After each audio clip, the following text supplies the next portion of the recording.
One of the hardest parts of getting older is feeling like something's off in your body, but not knowing exactly what. It's not just aging, it's often your hormones too. When they fall out of balance, everything feels off.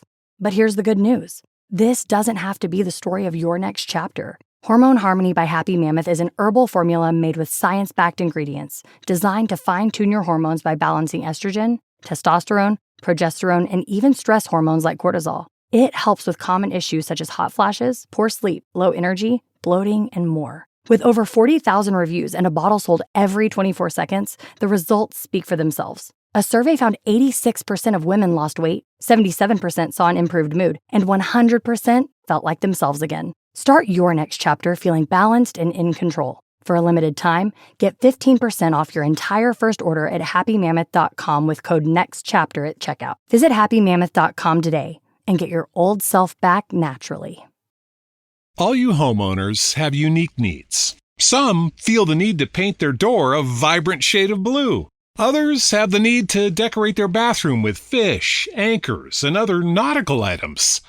And because each homeowner has unique needs, Geico helps you get the right coverage for your home and what's in it. That way, you get exactly what's right for you, even if your needs are unique. Get more with Geico.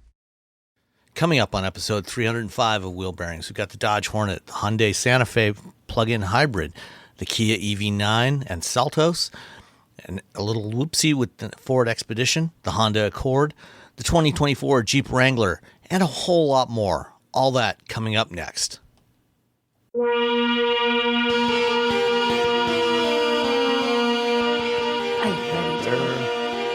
Got it. Progress. Turning off these things that say I have a podcast right now. All right. This is episode 305 of Wheel Bearings. I'm Sam Abu-Al-Samad from Guidehouse Insights. And I am Nicole Wakeling from the Road Reflective podcast. And I am Roberto Baldwin from, let's see, what's the big thing? Oh, I'll say Engadget this week, but it'll be the last week, because next week I'll have another place, but I'll tell you later. Woohoo! Okay. Secrets, excellent. But we know and we won't tell. Secrets. All right.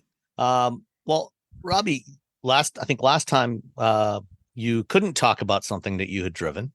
That's true. But now I think you can, because there's a video up on Engadget and everything. Yeah, so I flew to Korea, which is a delightful country, to drive. Yeah. Oh my God, Korean food is so good. It is so good. Like everything they gave me, I was like, this is the best thing I've ever eaten. Yeah.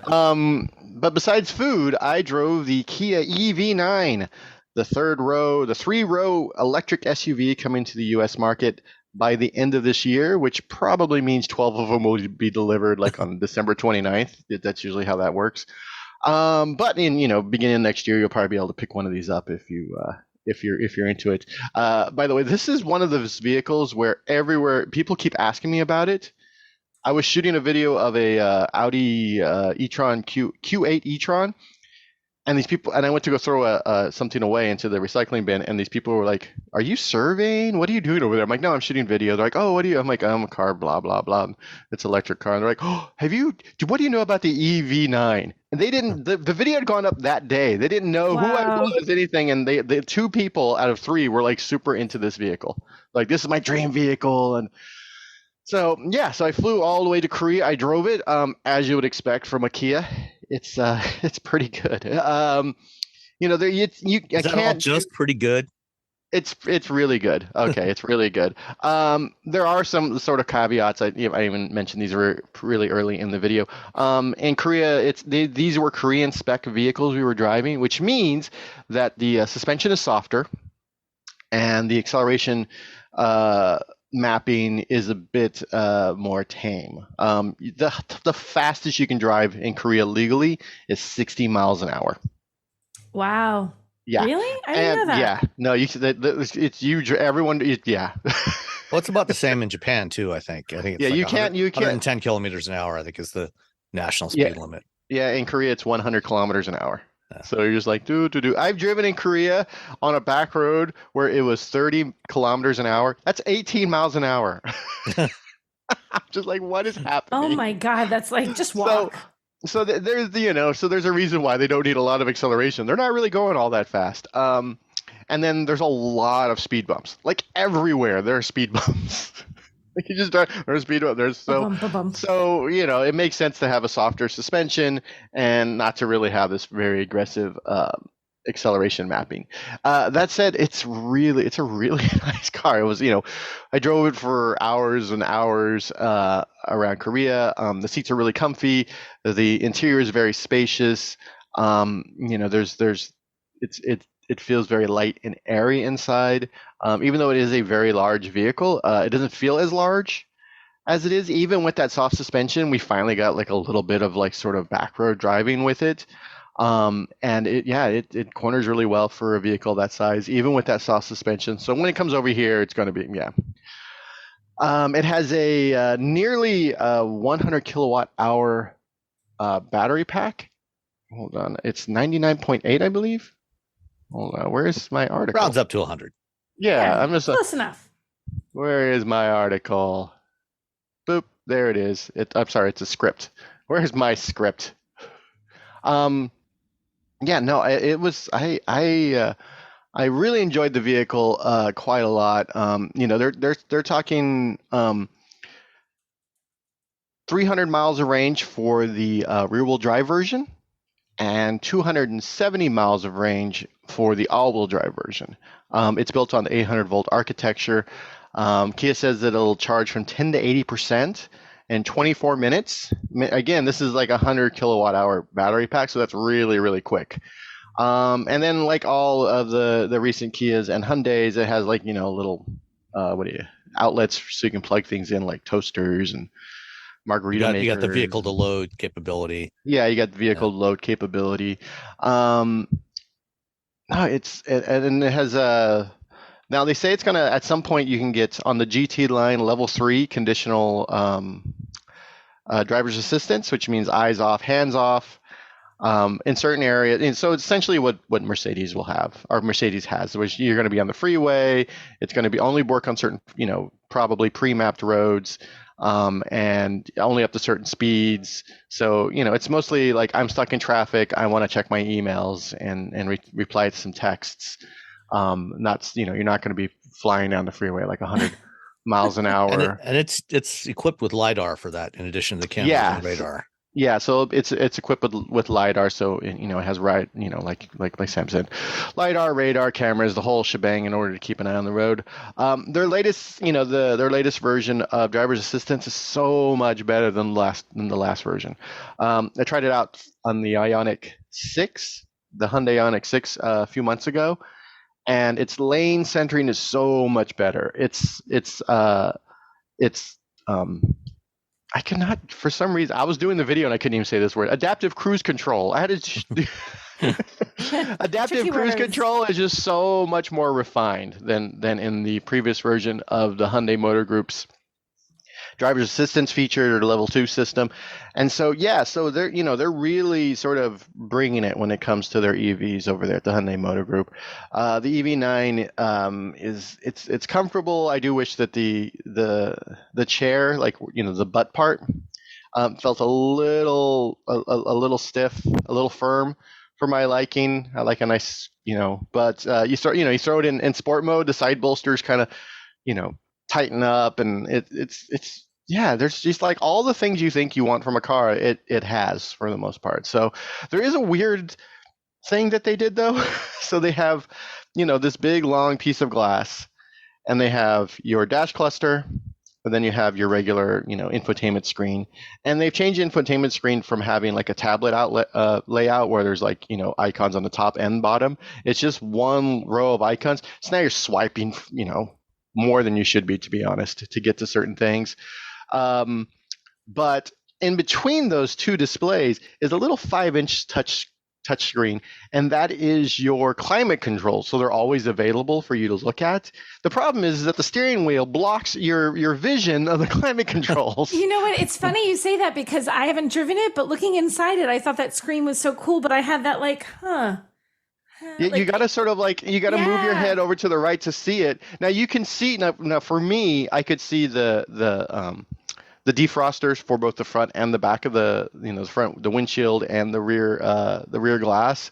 So those are sort of the main things anyway. And there's actual physical buttons for the fan, and there's actual physical buttons for like the heat, up and down for your temperature control. So you just set the auto, and you just set your temperature control, and those are actual physical buttons that are underneath the infotainment screen. Those are easy to reach, easy to see. You can actually do things. That's a majority of what you're going to do anyway.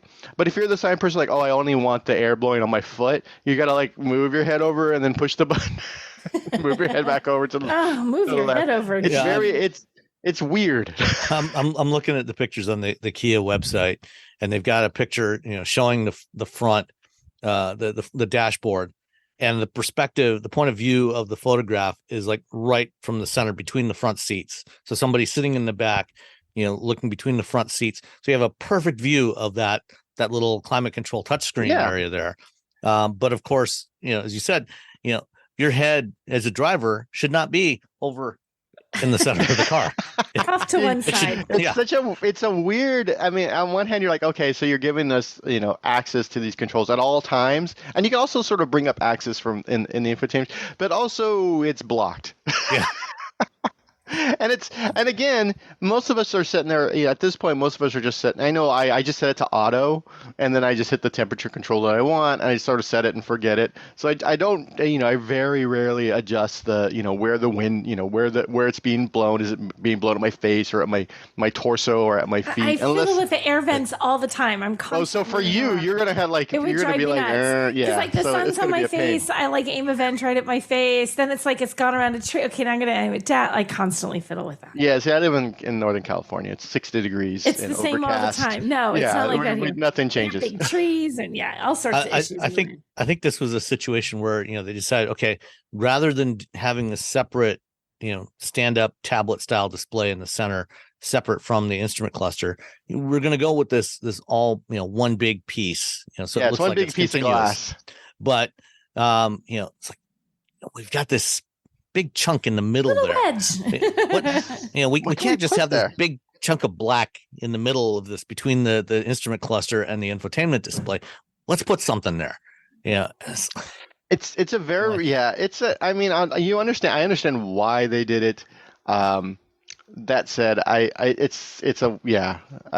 for folks like me, it's not that big of a deal. For folks like Nicole, it's going to be a pain in the butt. It'll drive me nuts. Okay. It'll drive you nuts. I do like the got a photo on here of the second row seats, and I'm assuming that this is on like the high end trim level, because the seats are reclined back and they've got ottomans, so you've got footrests for the second row seats, like have on the Sedona. Yeah, so they it's sort of difficult to sort of determine what is coming from Korea and what isn't. So I was sitting in the second row while someone else was driving, and in the seat there was controls for both vibration and massage, and you could turn them both on, and it like jostled your innards. And I was driving with Mark Takahashi.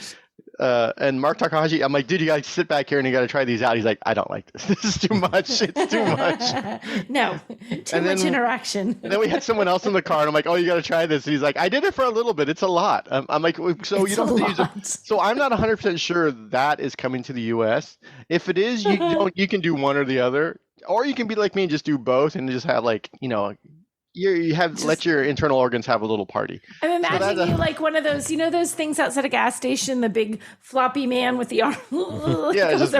That's Robbie in the back seat.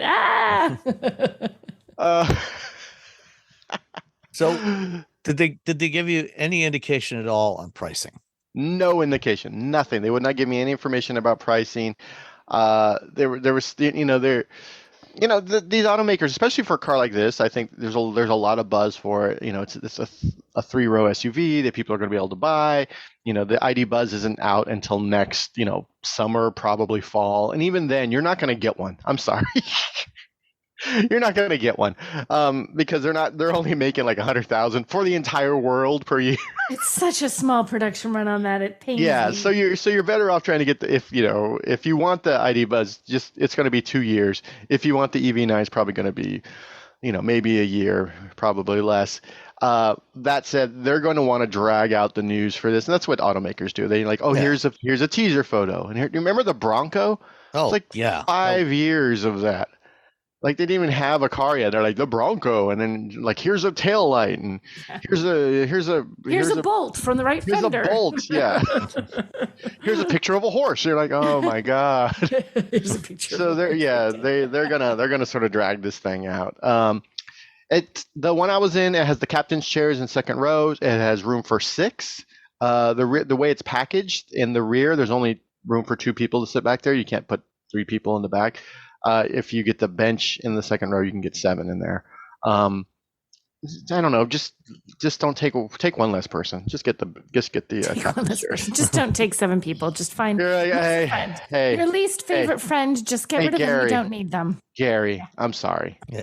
I'm sorry, Gary. You can drive. You got a car. if you got to take more than 6, just go buy a Ford Transit. Yeah, just get a Transit.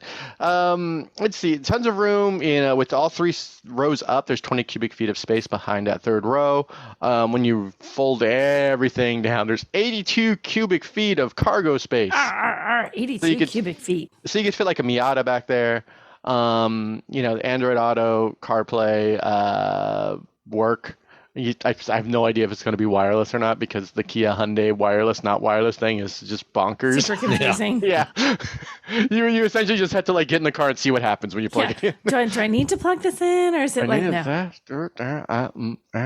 Oh, okay, fine. Yeah, no, I really liked it. I think it's going to do really well. I feel another thing, I think that the steering wheel should telescope out a little bit more. Boop, it didn't telescope out nearly enough. Oh. But at least it telescoped, unlike the Colorado Trail Boss, which didn't at all. I just want just a scooch more. Just a tiny little bit. Just a scooch more. And again, that's just I think for most people, it's probably not going to be that big of an issue. I have long legs and long arms, but I don't like the straight arm while I drive. Again, that little gangly guy in the blow. I am the gangly and the blow up. I'm the blow up guy. Like, hey, we got gas. Yeah, no, it's supposed to, again, end of this year. If you want all-wheel drive, 270 miles of range, which is really nice for a very large vehicle. If you're like, just gonna get rear-wheel drive, 300 miles of range, so you get 30 extra miles. If you live somewhere where it snows or whatever, get snow tires. Get snow tires, but also if you get all-wheel drive, you don't have to put chains on in some places. So. Like in California. So if you're in California and you go snowboarding quite a lot and you want this, just get the all-wheel drive and put winter tires on it. But if you get rear-wheel drive, they make you put chains on. Just because most Californians don't have winter tires. They don't have snow tires on their cars because we're all going up to Tahoe to snowboard and ski and whatnot. So it's a whole. It's for the bet. It's for the greater good. Unless you live up in the mountains, Unless you live it probably doesn't make sense to get winter tires.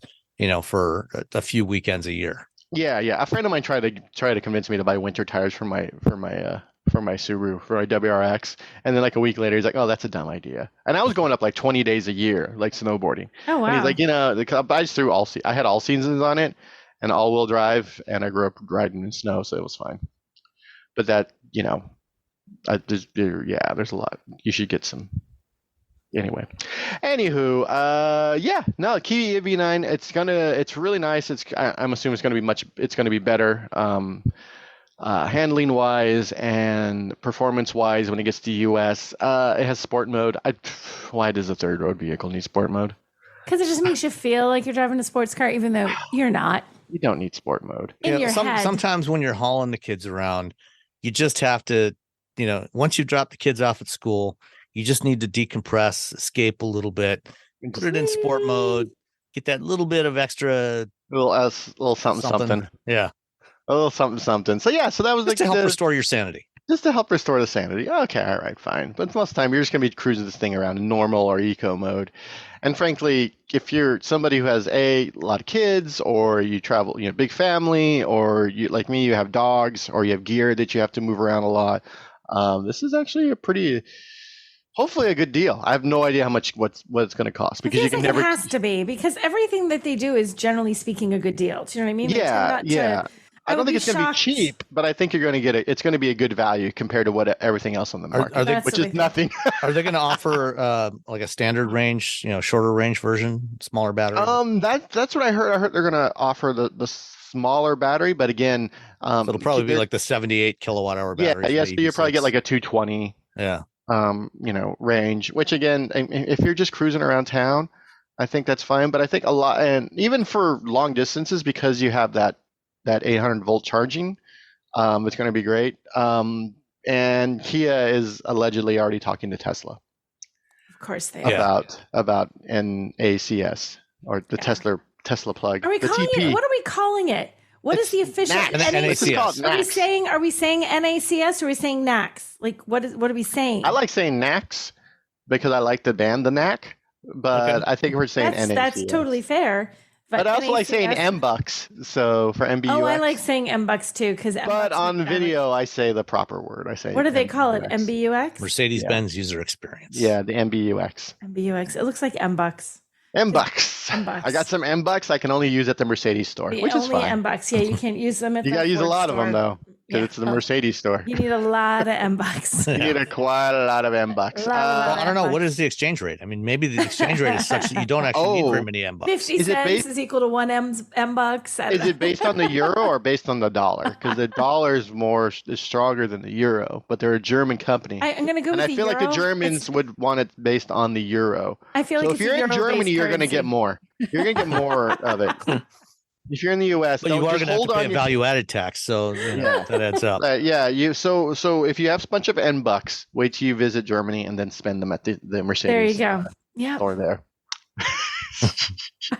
And it's going to be like, wait, where do we get MBucks? You don't, people. We're messing with you. It's like camel bucks. My dad smokes like a chimney. Oh my God. And he had so many camel dollars. They used to have Chesterfield King little green coupon things that counted as dollars. Yeah. So my dad smoked, and it was just remember them little green coupon thing.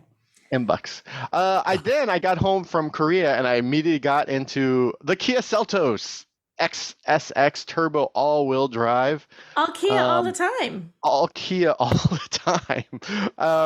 And for some reason in my brain, Kia had made a PHEV of this vehicle. They have not made a PHEV of this vehicle. It's just I don't know why. Don't ask me like why I thought that was a thing. I was like, oh, I'm getting the PHEV, and people were looking at me like I'm a drunk person. You know why. And now I know why. And I got home and I'm like, oh no, they don't have a PHEV. They just have two motors. So I had the fancy version. It starts at $29,990. It has a 1.6 liter 4-cylinder turbocharged engine with 195 horsepower, 195 pound-feet of torque, all-wheel drive. All the Seltos all have all-wheel drive. So you can get no the front drive LX. Seltos anymore? Nope, all-wheel drive. Oh, they're all-wheel all the time. Unless they change something. Hold on, let me double check. Yeah, because the LX a minute is ago all-wheel you drive. thought it was a PHEV, so who knows? Yeah, who knows? But you can get the LX, which is sort of the base model, with the 2-liter 4-cylinder with 146 horsepower, 132 pounds-feet of torque, with all-wheel drive, with a starting price of $24,390. So for less for 20. And that's a decent sized vehicle and all-wheel drive for that price. Yeah, that's a nice size. Yeah. Hey, settle down. Sorry, my dog's barking at air.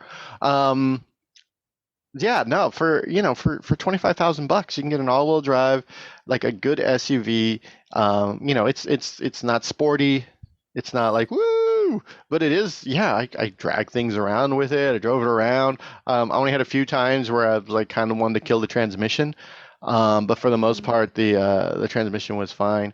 It's got an 8-speed auto transmission, so it's not a CVT. Yeah. So that right there is pretty great. A few times you just felt like it was, then I just put in sport mode, and then it has a sport mode. That's literally the only reason for sport mode, I think, in SUVs is just to fix the transmission. Transmission fix mode. Just because they just drag out, and then you're stuck between gears, so you're just like whining in like third gear or fourth gear around town. You're just like, oh, this is driving me nuts. I drove it around. It's it had the 18-inch wheels, 8-speed transmission. It has roof rails, so you can put your roof stuff on it. Let's see, the one I had also. What else did they throw in? Oh, I had the 18. Yeah, it does those. Bose premium audio. Sure, why not? Smart Cruise was stop and go, which is, before I remember one of the first times I used a Hyundai with, or Kia, same thing, with adaptive cruise control. What it would do is it would stop when you're in traffic with adaptive, and then it would just turn off, and then the car would just start creeping forward. Nissans do that too. Yeah, so they stop that. They stay for about 5 seconds, and then it starts creeping forward. Unless you have ProPilot Assist turned on, then it'll stay on indefinitely. Yeah, so now it stops and then it goes when the car pulls away. So that's nice.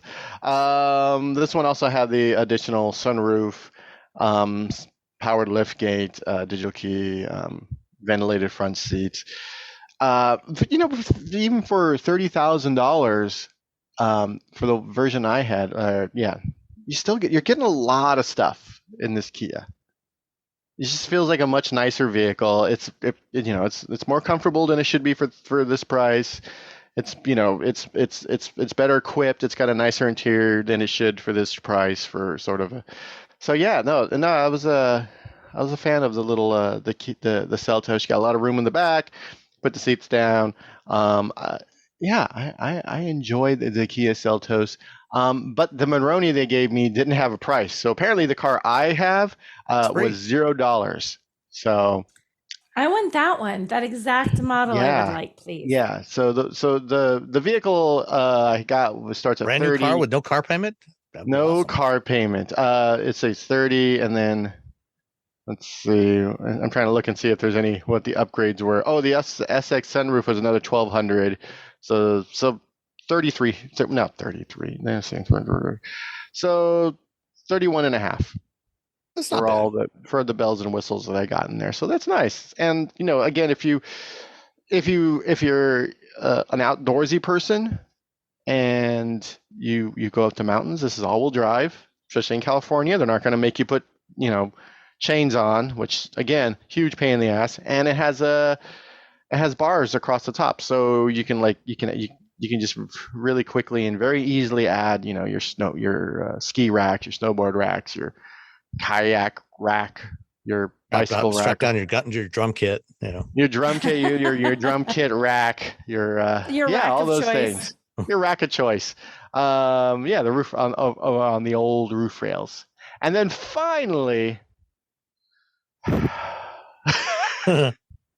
Yesterday, I got a Ford Expedition, the 4x4 Platinum Edition.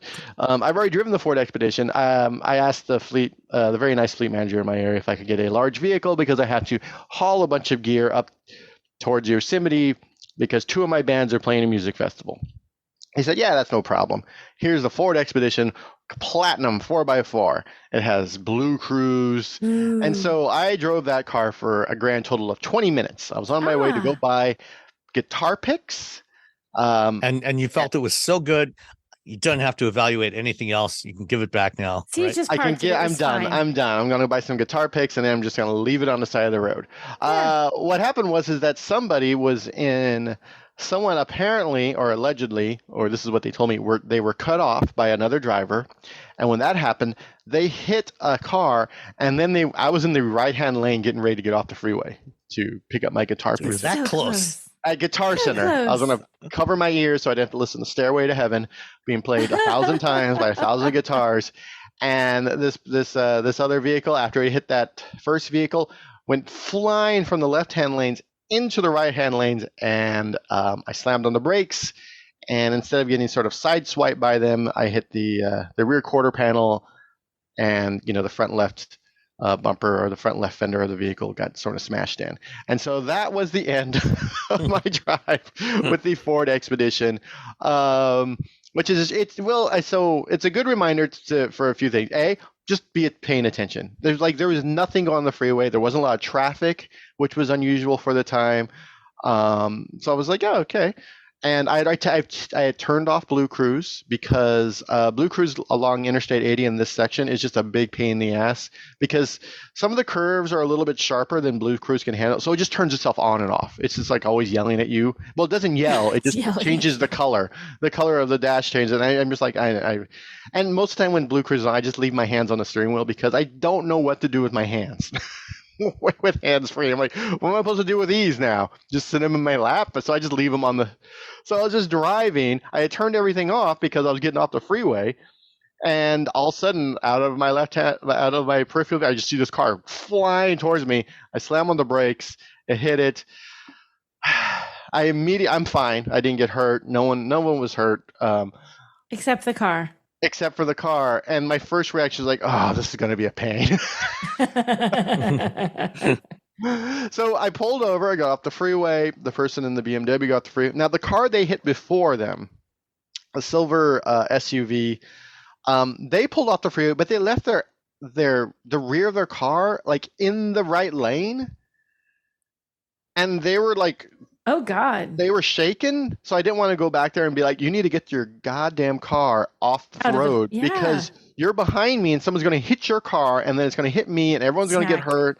And like people like, so here's everything you should be doing when you get off the freeway, like safely, very safely get as far over.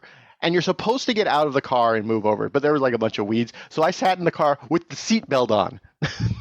It was hot. But you're supposed to get out of the car, move over to the right. Do not leave your car ass in, sitting in the right-hand lane. If it's going to be in the lane, it should just be in the lane. But kind of in the lane is actually worse. Yeah. And so that was sort of creepy. I went and checked in to make sure everyone was okay. Everyone was fine. I immediately started writing down everything I remembered. Everything that happened, so that later on, like this morning, I had to fill out a form that said, what happened, because you're just like you're full, your adrenaline's like going, 1,000 miles an hour. So write everything down, take pictures of everything. I took pictures of the car, I took pictures of the road, I took pictures of their car, I took pictures of driver's license, like insurance, where I was. So take pictures of that. The smartphones are great for that, so you don't not like writing stuff down. You can just take a picture of it, and I immediately start sending it all to the fleet manager. But for you, take pictures of, document everything as much as you can. Talk to the people, see if they're okay. And they apologized to me, and then they told me that someone had cut them off, and which is like, yeah, that happens on this road all the time because people are bonkers drivers now, and just in general. So yeah, no, get off freeway. And then because I was able to, I pulled off the freeway into like a commercial park, and I had some disappointing taquitos while I waited for a tow truck. Oh, bummer. Taquitos. They're disappointing. I was just like, oh man, like soggy or something, or just not much. No, they just weren't very good. They were papas con chorizo, but they just said potatoes and chorizo. Taquitos, and I thought they would be better, and they were not. And I waited a long time for them. And I was like, disappointment. Well, I'm just glad everybody was okay. Nobody was hurt. Everyone was okay. No one was hurt, which is a good reminder of how well engineered new vehicles are. A few years ago, Toyota did like a sort of comparison. I think it might have been of a Camry, or maybe it was Corolla, I can't remember which, where they wrecked a new one, and then they wrecked an old one, and you could see the stark. And the old one was only like, I think 10 years old, but the difference in how much the collision was transferred to the passengers was sort of alarming. So when you're thinking, new cars, they're big, which is true, they are much bigger than they used to be, but there's also a lot going into all these cars that make them safe, regardless of how big they are. For a long time, people are like, only big cars are safe, and that's not true.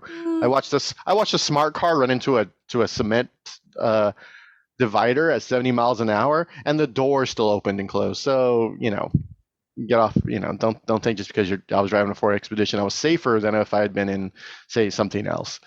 So that was my last 2 weeks. Yeah. I was at a Honda safety event at their tech center in Ohio back in 2019, and they did a crash test with a Civic Coupe, and they did the 40 mile an hour small offset rigid barrier test, which is a really severe test. It's really hard to pass. Mm-hmm. Where you've got a 25% overlap. So 1/4 of the car is overlapping the concrete barrier, and you slam into that at 40 miles an hour. And that's the kind of test that used to be, that kind of crash, which is actually fairly common of real world crashes where, somebody, two vehicles coming at each other and one crosses the center line. You're going to have that kind of small offset. That in that case, same thing. The driver's side door opened up just fine. Not a problem at all. Like the front of the car is decimated, but that's what the car is supposed to do. It's right. You want to sacrifice the metal, not the humans inside the car. Yeah. The idea is that the car looks like crud, and you just wedge the door open and get out, and you're fine. The hardware can be replaced. Yeah, you cannot. Yeah, I was completely fine. The people in the other vehicle, they were very shaken up because they were just careening back and forth across the freeway. So they were a mess, this couple, and I felt bad for them. And it seemed like I think they were telling the truth when they said that they had been cut off. Or maybe they just made like a little mistake, and that's all it takes is for a little mistake. When you're cut off, barrel out of control. Well, like you react like if you're just in the zone driving and someone cuts you off and you suddenly you don't think I should react calmly and coolly and just go just enough out of their way. Your first reaction is like, oh gosh, get out of the way, and you veer to one now. Yeah, it's easy to do that. It's easy to get into that back and forth overcorrection. Yeah, especially when you're the average driver doesn't deal with any sort of real performance driving. Even the people who are driving 100 miles an hour on the freeway, they're going in a straight line.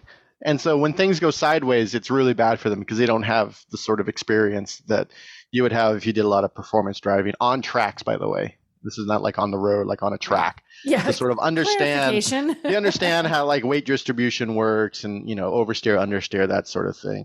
And, I think we're fortunate because we get those opportunities that, the average person doesn't get them, and they just don't really teach it anymore. They do not.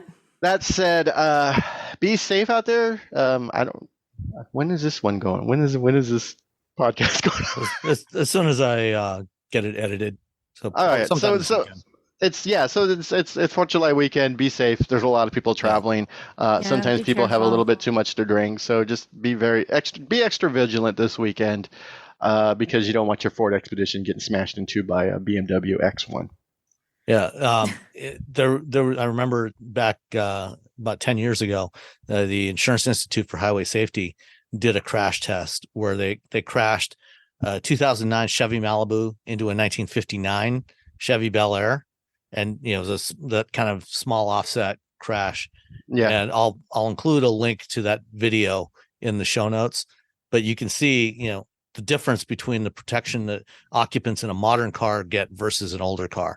It's what happens to that 59 Bel Air is just amazing. Yeah. It's like if you have an old car, like I'm just like, you should be driving, I think, like at the most 50 miles an hour. First of all, because it's old and there's very few of them, and they have terrible brakes and they have terrible steering, and you got to remember, I'm braking in 3 blocks, I better start now. But also, if you don't want to get in an accident in one of those things, because there's just, sometimes they're like, oh, the car stood up great. Yeah, but the people inside are milkshakes. Yep. And that's not what you want. No. Smartphones have gotten way more expensive over the past decade, and all it takes is one impact on a hard floor to make you wish you had spent a few bucks to put a case on it. Going online without ExpressVPN is like not having a case for your phone, and it only costs a few dollars a month. Nicole, Robbie, and I travel a lot for our work, and we spend a lot of time in hotels, coffee shops, airplanes, and of course the Delta Sky Club. Connecting to the Wi-Fi in any public places with shared Wi-Fi puts your data at risk because bad actors could be intercepting what you send and using it to steal from you. It only takes some cheap hardware to intercept Wi-Fi data, and even a smart preteen can do it. Hackers can make up to $1,000 per victim selling personal information on the dark web. ExpressVPN stops the bad guys by creating a secure, encrypted tunnel between your device and the internet. ExpressVPN uses state-of-the-art encryption that would take a supercomputer up to 1 billion years to crack. I have ExpressVPN on all my devices, including a MacBook Pro, Windows laptops and desktops, and Android and iOS phones and laptops, or tablets. When I want to be secure, I just launch the app, click once to connect, and my data is secure. As I said, I travel a lot for my work, and I have to connect to countless public Wi-Fi networks in many countries. I have ExpressVPN on all my connected devices so that whoever else is on the same network can't see any of my data. That's important because I often have to check banks, credit card accounts, and transmit client data that might be sensitive, as well as filing articles on news that might be under embargo. ExpressVPN protects all of it, and I've been paying for my own account for years. Secure your online data today by visiting expressvpn.com/wheelbearings. That's expressvpn.com/wheelbearings, and you can get an extra 4 months for free. expressvpn.com/wheelbearings. One of the hardest parts of getting older is feeling like something's off in your body, but not knowing exactly what. It's not just aging, it's often your hormones too. When they fall out of balance, everything feels off. But here's the good news.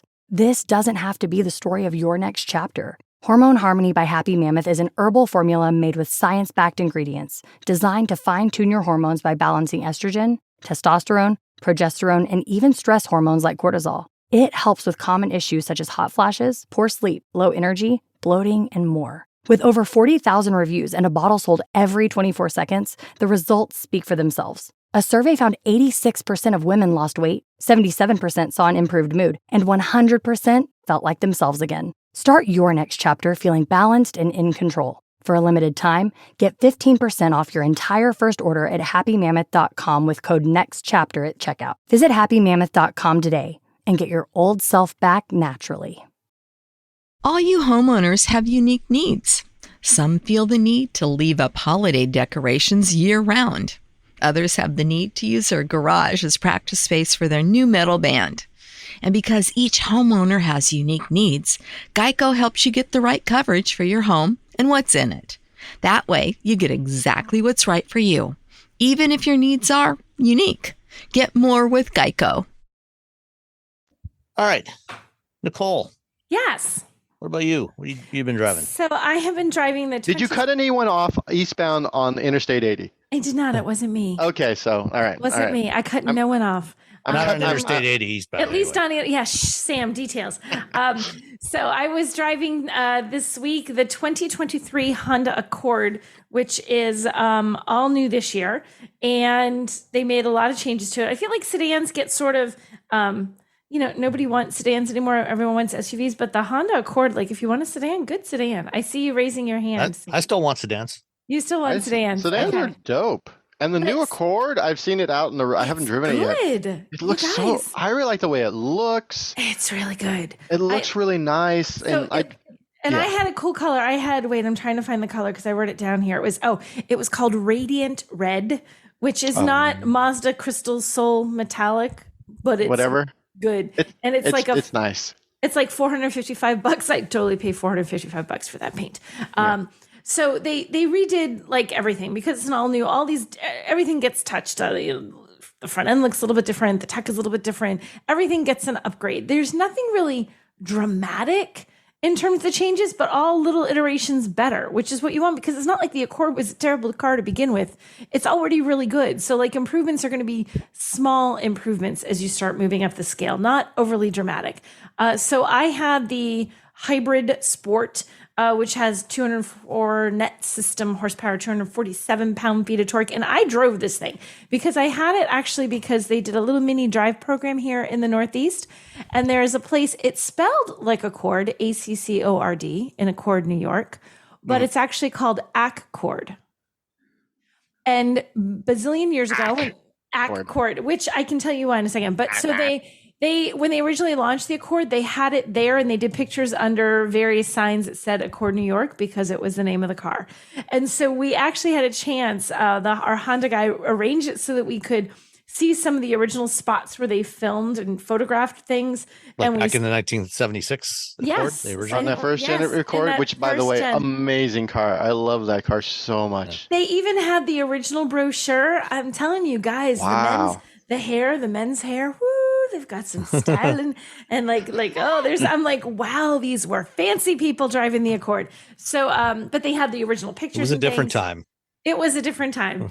And so we got to see that. And we talked to the person they have a historical society that's actually really robust there. And they're really, really proud of the fact that there is that tie-in with their town in the Honda Accord. So that's cool. Why they have original. They even had one picture be a giant long wall picture you put above your couch, like size like that somebody had blown up, that was one of the images from the brochure, and they had it in their dad's basement, and the people are like, do you want it? And they're like, yes. So they have it in their little museum with the brochure and photographs and what the buildings they were photographed in front of were before they were in the Honda Accord flyers. So it was really neat. And the reason it's called Accord, not Accord, the town, is because whenever they were settling what they were going to call the town, which was quite a few years ago, the town was incorporated in like 16 something. It's old. It's an old New York town. And they were trying to decide what to call the town. And like Group A wanted to be calling it one thing, and Group B wanted to be calling it another thing. And whoever was in charge of deciding which of those things said, there's so much discord in this town, we're going to call it Accord. Get it? That's the local lore. I don't know if that's, I mean, you can't go back in time. So I'm just going to say that sounds fine. I think that sounds fine. So I drove plausible as most stories I've heard, but right. I mean, it's plausible. So this place is about 3 hours and 45 minutes away from home for me. So I drove 3 hours and 45 minutes there and 3 hours and 45 minutes back. So I genuinely had a really, that's not a huge road trip, but that's some time behind the wheel in one sitting. And they've done all this stuff to improve the seats in the Honda Accord. I'm going to rave about these seats being ridiculously comfortable. It was just me. I wasn't trading off drivers with anyone. It was all me. And I realized, like, I stopped and pulled over just to stretch, because you're supposed to, you shouldn't ride in the car for hours without getting out, and realized I was not stiff at all. And then I was only there for 24 hours, drove in day one, drove back day two. Even at the end of day two, I felt like absolutely no fatigue from that. Normally, if you drive that much on highways on a road trip 2 days in a row, you kind of feel it. You're kind of like, ugh. Yeah. These seats are so comfortable. Like, they did all sorts of fancy stuff to get like the way your pelvis tilts to be right, so that you don't have as much weight on your back, and to even reduce so that your arms are more supported, so that your arms aren't having to do as much work when you're steering, and that your head bobble is a little bit less. Like, things that you don't consciously know are different, but your body knows, and your body's like, thank you for buying this car. See, I get out of a lot of cars where I'm like, all right, this wasn't great for me, for my body type, but for other people it might be fine. And sometimes I get out of a car and this sucked. This is horrible. This should not be, right. People shouldn't drive this car. I've long been a fan of Honda seats. Yeah. But, for the most part, the fit is one of the few exceptions, because it's smaller. The seat cushions tend to be a little shorter, but pretty much every other Honda I've driven has always had really good seats in it. Very comfortable, very supportive in all the right places, at least for my body type. Yep. Yeah. And I genuinely liked it. Like, I was looking for it. I like road trips, but I thought, gosh, this was an easy road trip. Like, this is super easy. It has, so that was a big thing. They have a new 10.2 inch digital touch screen. That's not what that should say. I believe that's supposed to say digital instrument cluster. I mean, you can touch it. Nothing will happen. Nothing's going to happen if you touch it. I'm like, look at my own notes. I'm like, that's not what that is. There's also a 12.3 inch infotainment touch screen on there. That's this nice big touch screen. So the volume knob, once upon a time, what was the car, guys? Didn't Honda ditch the volume knob in the world? So what they did is they ditched it for like a little slider that was to the left of the infotainment screen. That's what our Civic has. Okay. Yeah, so I had the R Civic for that. And what ended up happening that entire drive, I ended up driving that car to my hometown, which is like 3.5 hours away. Yeah. And what I ended up doing is I kept turning up the heat. That's funny. And I think enough people complained, but by the next year they put an actual knob. So there is still a knob on this one. And the kind of funny thing, so the screen is, mounted upright like a screen, and there's a little bit of a lip from the dashboard that sticks out a tiny little bit, and the volume knob is like flat on that dashboard, like on top of a teeny little volume knob. But they're like, we did not get rid of it. It's right there. You can still play with it. Well, in 2017, when they launched the previous generation CRV, not the current one, at that point, we already had our Civic, and they'd had that touchscreen audio system for a couple of years in various models, including the Fit and the Civic and a couple of others. And when they did the reveal of that CRV here in Detroit in 2017 at Eastern Market, and when it was John Mendel, who was the head of Honda of America at the time, and he's going through the highlights of the new CRV, and he said, and we've got a new audio system in here. with a volume knob, and everybody cheered. All the media in Shed 3, we all cheered. Said, "Yeah, right! Finally, a volume knob." Like all this impressive stuff we did. This, and that was like the headline on all the stories about the new CRV. It gets back a volume knob.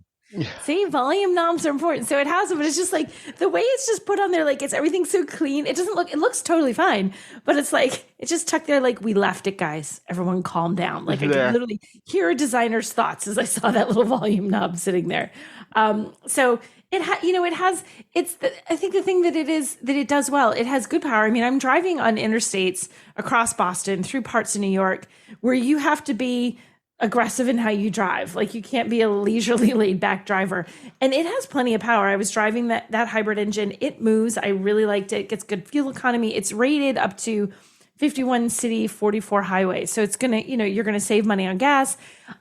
This is a really, like, you're looking for a sedan. This is a favorite sedan. Like, I really, really like this one. The way I had it, mine was 33,445.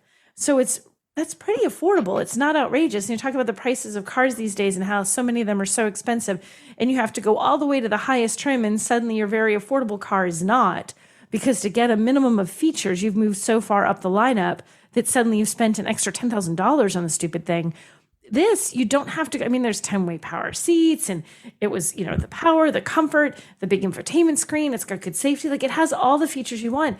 And you could genuinely road trip in this. Like, I feel like if you're someone who either did road trips with kids in the back or just does a lot of driving, you have a long commute, or you're often going away for a weekend and you're driving 3 or 4 hours, this is the perfect car, because it has, a sedan, it still has a good trunk. There's a lot of room in there, but your priority when you have a sedan is to have a comfortable spot for people. You want it to be nice to drive. You want it to be comfortable for people. Yeah, you want there to be room in the trunk, and there is, but you just want there to be a nice, comfortable, easy to drive, serene experience for people. And that's exactly what the Accord does. So I'm a fan. I was really happy after driving it that long. I thought, I'm either going to really, really like this, or I'm going to find everything to not like about it, because it's just enough time that the things that are irritating become well and truly irritating after 4 hours in a car.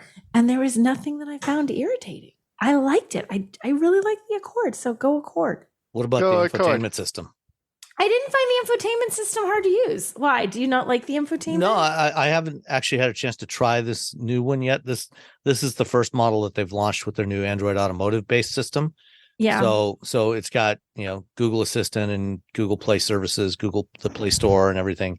So you can download apps directly into the infotainment system. Yeah, I didn't play around with downloading apps. I was literally just using it, the usual, connecting my phone and, getting directions on there, and, listening to the radio, and to, listen to streaming stuff from my phone. So I did find that I did like the switch, it depends on the vehicle. And sometimes when you switch from Apple CarPlay mode to wanting to use the car's native system, it can be a little bit tricky. Like, you can't find it, or it's it's not easy to do. This is very easy to do if you want to switch back and forth, which I always like. Because if you want to change the radio or something like that, and you want the native system, not your CarPlay screen. So I really liked it. I thought it was good.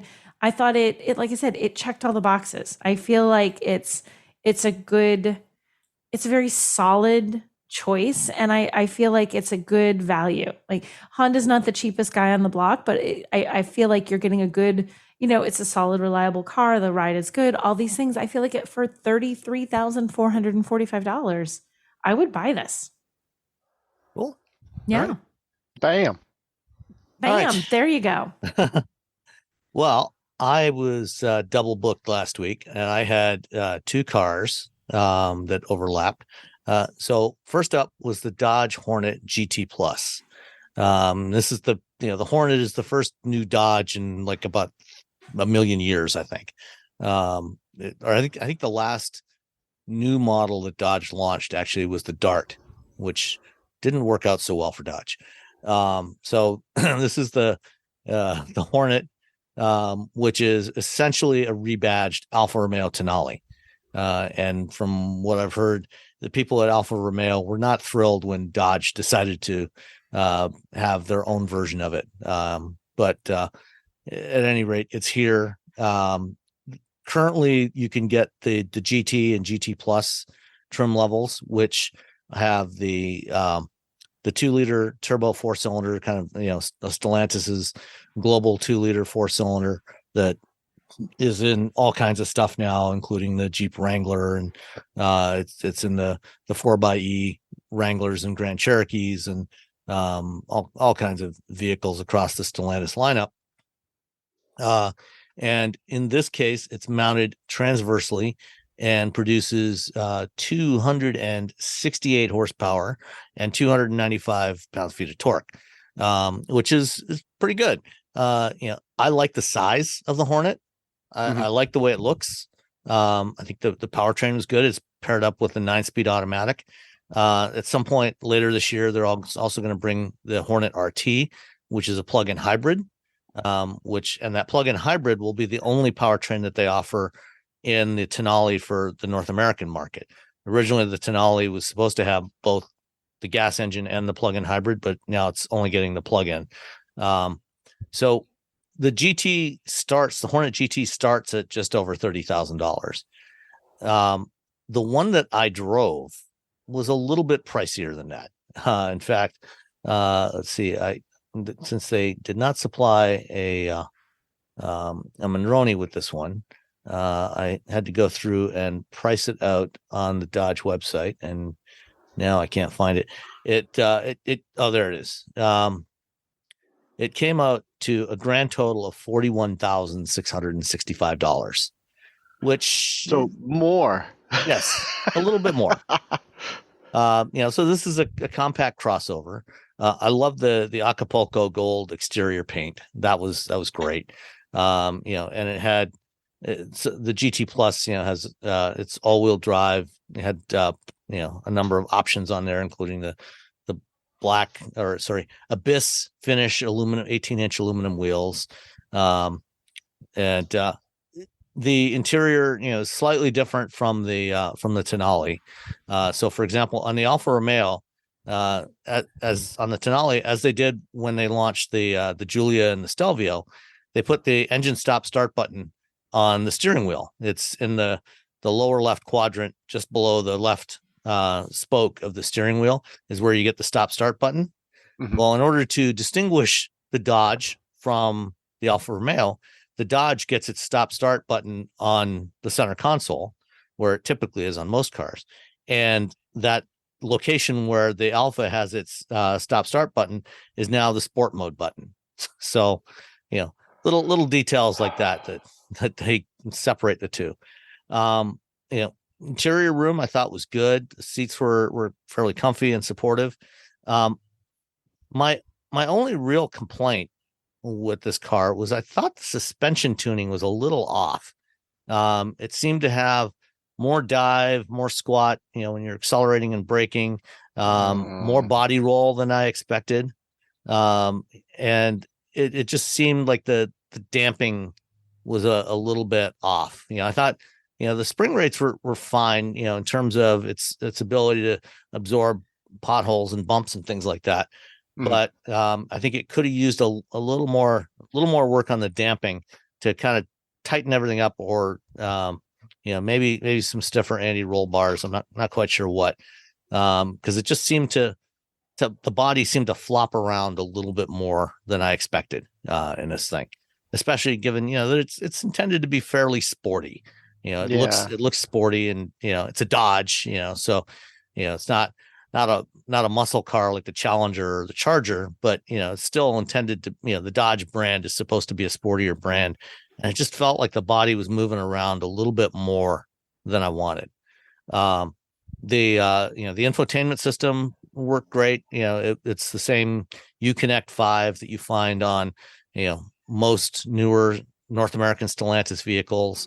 So it's based on Android Automotive, but it doesn't use Google Automotive Services. So you got TomTom Maps and Amazon's Alexa voice services, and the maps. They're not as good as Google Maps. I think the TomTom Maps, is not quite as precise in some locations.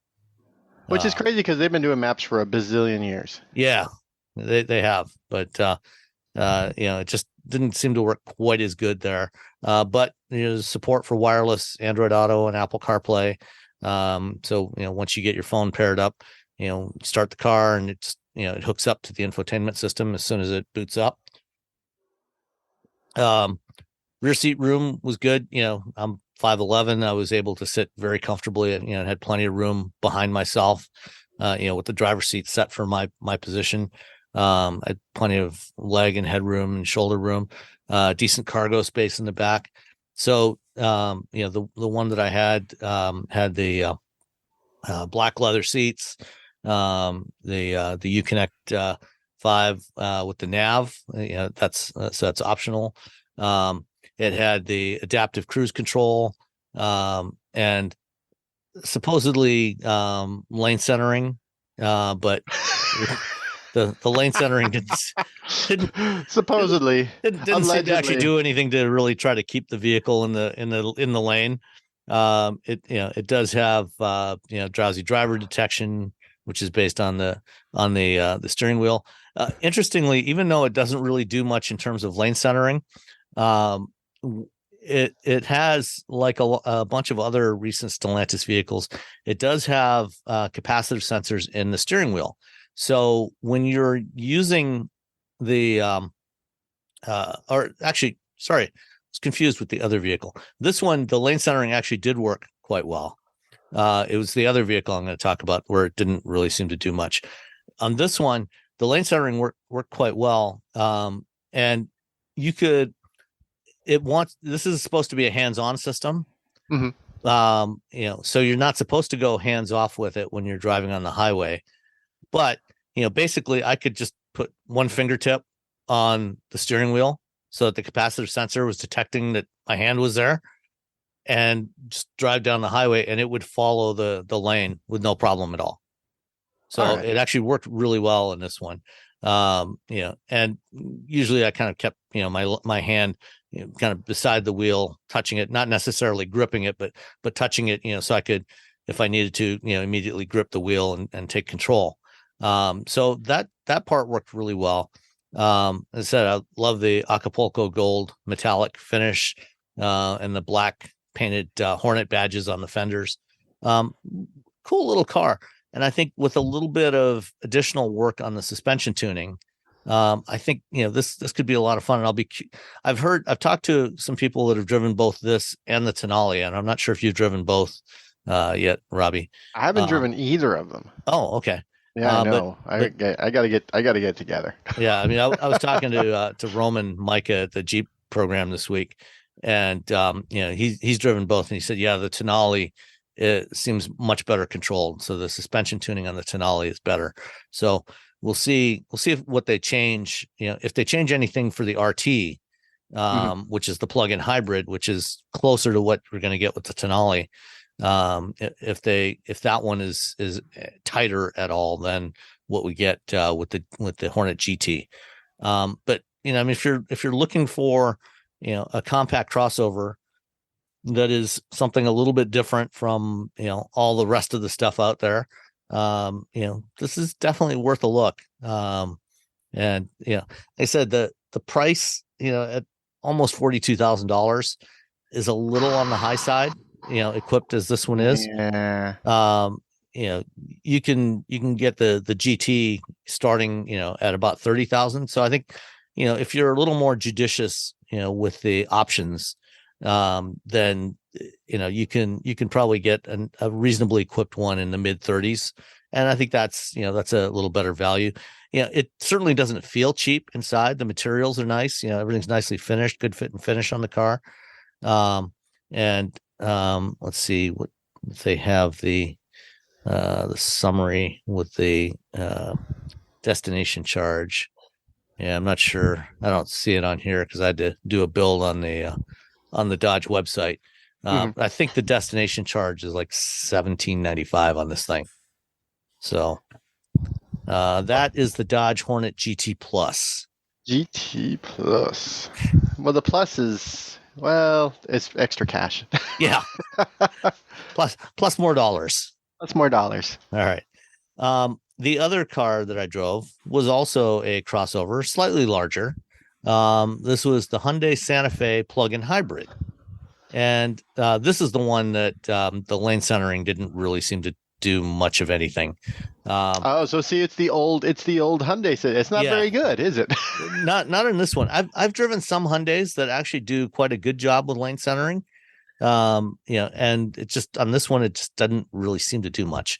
It's just kind of there. The rest of it was great though. It's a nice size. It's the Santa Fe is a 2-row kind of mid-size crossover, so bigger than the Tucson. It's very roomy inside, a lot of cargo space in the back, which was actually useful because I had to go and pick up a new rain barrel that I ordered, and it fit in the back even without folding the back seats down. It fit right in the cargo area. So this is like a 55-gallon drum, rain barrel, and it fit in the back of the Santa Fe with no problem at all. So the Santa Fe plug-in hybrid powertrain is let's see, and this was the limited for the plug-in hybrid. It's got 261 horsepower total, with let's see, it's a 1.6 liter turbo 4-cylinder, plus a 66.9 kilowatt, so 90 horsepower electric motor, all-wheel drive on this one. It's a 13.8 kilowatt hour battery, which is on the smaller side compared to a lot of the current plug-in hybrids, but not bad. It's EPA rated at 31 miles of electric driving. I got about 29 in my testing, but that was also, I took it out, not long after we got it. Had to make a drive halfway across Michigan because our daughter went to this music festival on the west side of Michigan. And when they got there, she and her friends, when they got there, they were unpacking. They realized that they'd forgot a couple of important items. And so we agreed to meet halfway. So to drive about 100 miles there to hand over some stuff. And it was no problem at all with room in the back seat. It was comfortable for, what ended up being, round trip, a little more than a 3-hour drive, almost 3.5-hour drive. My wife went with me. It was very, very comfortable to ride in. The fuel economy on the highway, driving, it was almost entirely a highway drive, was not exceptional. But again, it's a hybrid, a highway drive with air conditioning on because it was fairly hot. And so it was averaging just shy of 30 miles per gallon, which is fine, but not, like I say, not exceptional. If you're doing more around town driving, it should do significantly better than that. It's EPA rated at 33 combined. If you're around town and getting more regen, you're probably gonna get closer to upper 30s with that. So it's rated at 31 miles of electric range. Charges at 3.6 kilowatts, which is modest, but for a plug-in hybrid with a not huge battery, it's fine. It'll do a full charge in a couple of hours for most people. So this one, since it was the limited, and they also did not provide a Monroney for this one. Let me find the right tab here. I got too many tabs open. Let's see, somewhere here.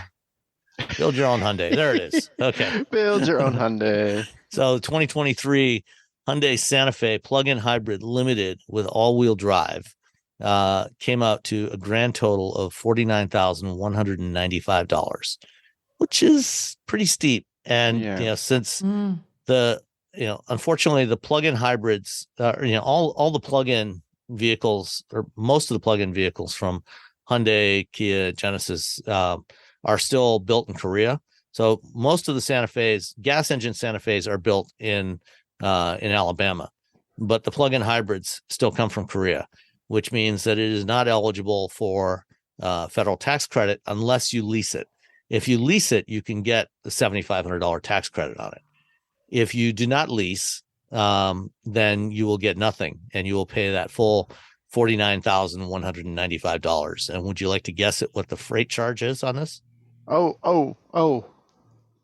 I'll say $995. Oh, I was going to say 995. So closest without going over. Say 996. 996. That's what I was going to say. And Nicole wins it. 1335. Yay! The only option on here on the one that I had is the limited comes with pretty much everything. The only accessory option they had was the rear cargo cover screen, which is $190. Everything else built in from the factory, it's a if you can stomach the price, if you're looking for something in this mid-size SUV crossover, that'll do most of your driving on electricity alone. This is actually a really interesting solution. So let's see. Let me change the trim. The base, the SEL, which is the base trim for the plug-in hybrid, starts at $42,410. So that's that's a little more palatable. And like I said, for most people, it'll do most of your driving on electricity alone.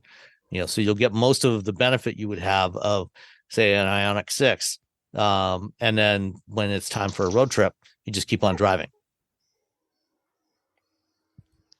Dun, dun, dun. That is the Santa Fe plug-in hybrid. Oh, that was the saddest little whine at the end from your dog. All right, I'm gonna let him out. Come on, go out with Nico. No, I'm still a plug-in hybrid fan because I think it's nice that most the idea to be able to use gas when you want to use gas, use electric when you use electric, and that has enough of a range. Even like you said, you got what 29 out of 31, Sam. With and that was in mostly highway driving. So around town, I think if I was driving around town and could be a little more gentle with it, I could probably get 33, maybe 34 miles out of it. Because I've in the past, the same powertrain in the Sorento. I think on my usual test loop that I do, which is a mix of highway, urban, suburban driving, I think I got like 37 out of that one, and that's similar sized vehicle. Yeah, see, and that like most of the time, you think about how much driving you do in an average day. There's so much of the time you're going to be able to just use that EV and not have to worry about ever using gas. That's pretty cool. 80% of American drivers drive less than 40, or 80% of Americans have less than 40 miles a day of driving. Yeah. So it's still, I still cover most of your driving. I still think PHEVs are like the way to go right now. I love them. Did you know you can support Wheel Bearings directly? Head to patreon.com/wheelbearingsmedia and you can become a patron today. Your contributions will help fund the platforms and tools we use to bring the podcast to you. And exclusives and improvements are already on the way thanks to your generosity. So if you want to be part of an automotive podcast like no other, head to patreon.com/wheelbearingsmedia. We've updated the Wheel Bearings merch store, and now there's a whole bunch of new choices, new colors, new styles, T-shirts, sweatshirts, hoodies, hats, mugs, travel mugs, stickers, aprons, tote bags, you name it. You can get your Wheel Bearings merch at shop.wheelbearings.media. Go check it out. That's shop.wheelbearings.media. All right. Well, speaking of PHEVs, yes, you own one. I do. And I think we both got a chance to drive one in the past week. That is the 2024 Jeep Wrangler. I think we both did that drive program, right? When's the embargo on that? Why did I think we couldn't talk about that for a million years ago for some reason? 2 days ago? It was yesterday. Okay. It was the 29th. I have so many vehicles. I'm like, wait, what? When's the embargo on this one? It was yesterday. So it was yesterday. Okay. So, the Wrangler for 2024 hasn't changed dramatically. There's some subtle changes to the grille. Mm-hmm. They actually, they reshaped the slots a little bit, and they're actually a little bit shorter and not quite as tall as they were. And they explained during at least during our program, that part of the reason they did that was because one of the options that they have now in the Rubicon is a factory installed winch. So you get a bumper with a winch built into it, and it sticks up a little bit. And they wanted to make sure that the grille ended above where the winch went. Yes, they told us the same thing, that it was to accommodate so that the winch didn't cut off your view of the full grille. So now it's above the edge of the winch if you get a vehicle that is so equipped. And the only other notable exterior change is the traditional whip antenna is gone, which used to be on the passenger side fender. And now they've integrated the radio antenna into the top of the windshield. Yes. So you don't have to worry about that snagging on, I don't know if you're off-roading Everything. someplace. Yeah. Any place where there's trees. They took us out into Utah and there's nothing to snag anything in the desert in Utah. But yeah, if you're someplace where there's trees and such, you're not going to catch it on the local flora, right? Yep. Flora, I guess. Flora. Yeah. I think fauna. I'm like, wait, fauna's animals. You probably don't want to catch it on animals. Hopefully you're either. never catching it on an animal, just the local If flora. something's hanging down from a monkey's a hanging rogue down monkey, from a tree or something. right? You never know. A Or squirrel. snake. Could be anything. Or snake, yeah. So flora and fauna. You're not going to catch that antenna on flora or fauna any longer, which is nice. The bigger changes were inside. A new dashboard basically, and a few other features, but so bigger 10-inch or 12-inch, 10-inch center touchscreen. I think it's 10. I believe that's correct, Sam. And it makes a huge difference in how that looks because it's nicely. The way they did it looks good. It makes it, the dashboard in the Jeep always had this kind of rugged, rough and ready kind of thing going on, but it also is like, we need to bring this a little forward, guys. Let's move it forward in time. Let's not have it stuck. And I feel like this actually does make it look significantly more modern. It was looking a little dated for the old setup for the whole dash, and I think it looks much better. Yeah, and so it's got Uconnect 5 in it now instead of the older Uconnect 4 system. Yeah. You can also get power seats in the Wrangler now. Okay, did they talk about the power seats? Because this is kind of funny. In the presentation, blah, blah, blah, blah, you can adjust them and, then they've been torture tested because our vehicles have to be able to be submerged in the water. And if you're in the water and your doors are off and the water's over your seat and you got a power seat, now we've broken your power seat. Now you can do it. It was funny. Emmy Hall was there and she's like, okay, hold on.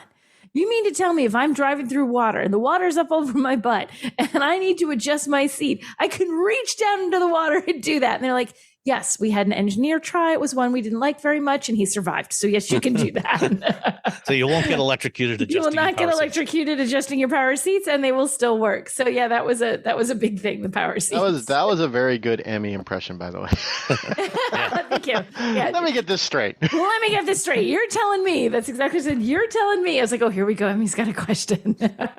So what did you think of driving the new Wrangler? Because powertrains are all unchanged from last year. Right. And it's still just as capable as ever. It's still a Wrangler. It's still going to take you over rocks. It's still going to do all the Wranglery things that you like. What I like, so I took exactly the one that we own, Sam, on the drive. Like I took it to drive back to the hotel. So I'd have some like road time with it. So I had the plug-in hybrid, the Rubicon with the Sky One Touch roof. So basically the same one that we drive because they said it's supposed to be quieter than the old one. And I'm like, okay, I know exactly what the old one sounds like. Let's take it for a test. And I gotta say, it was quieter. It's still a Wrangler. You still hear the air. You still know that you are driving something that the roof opens up and that the doors come off of. But it was noticeably quieter. They added some sound deadening stuff, I think, here and there to make it quieter. And you do notice the difference. So where I noticed it is when you got up to highway speeds, normally at highway speeds, you can talk to the person next to you when you're in the front seat. You don't really have to raise your voice. But if you've got people in the back, you can sometimes hear them, but they have a hard time hearing you because your voice is going towards the windshield, right? So you have to do that slight like over your shoulder thing to make sure that people in the back of the car are involved in the conversation. There were 3 of us in the vehicle. I could totally hear the person sitting behind me. So it was, and I was going at highway speeds. And I'm like, this is noticeably quieter when I was driving. So that was a big thing because the Wrangler, I mean, the previous generation was really noisy. This generation is not as noisy. And yeah, they did do a little, I don't know that you would notice it if you were just average Joe who just didn't drive one every day, but if you drive one every day, you can tell the difference. It is quieter. They also said, and I can't wait to try this out, they changed the directional stuff for the microphones so that theoretically not only is the cabin quieter, but also when you're speaking on you're taking a call and you're doing voice call because you don't want to have your phone in your hand, you can hear someone better. That actually is an issue in the old one, the one that we have. So some people have a hard time hearing us, not because it's breaking up or whatever. And sometimes I have a hard time hearing us. If there's just enough noise, like if it's raining, forget about it. Like once it's raining, you add in the rain to the average Wrangler noise and it's a little bit too noisy.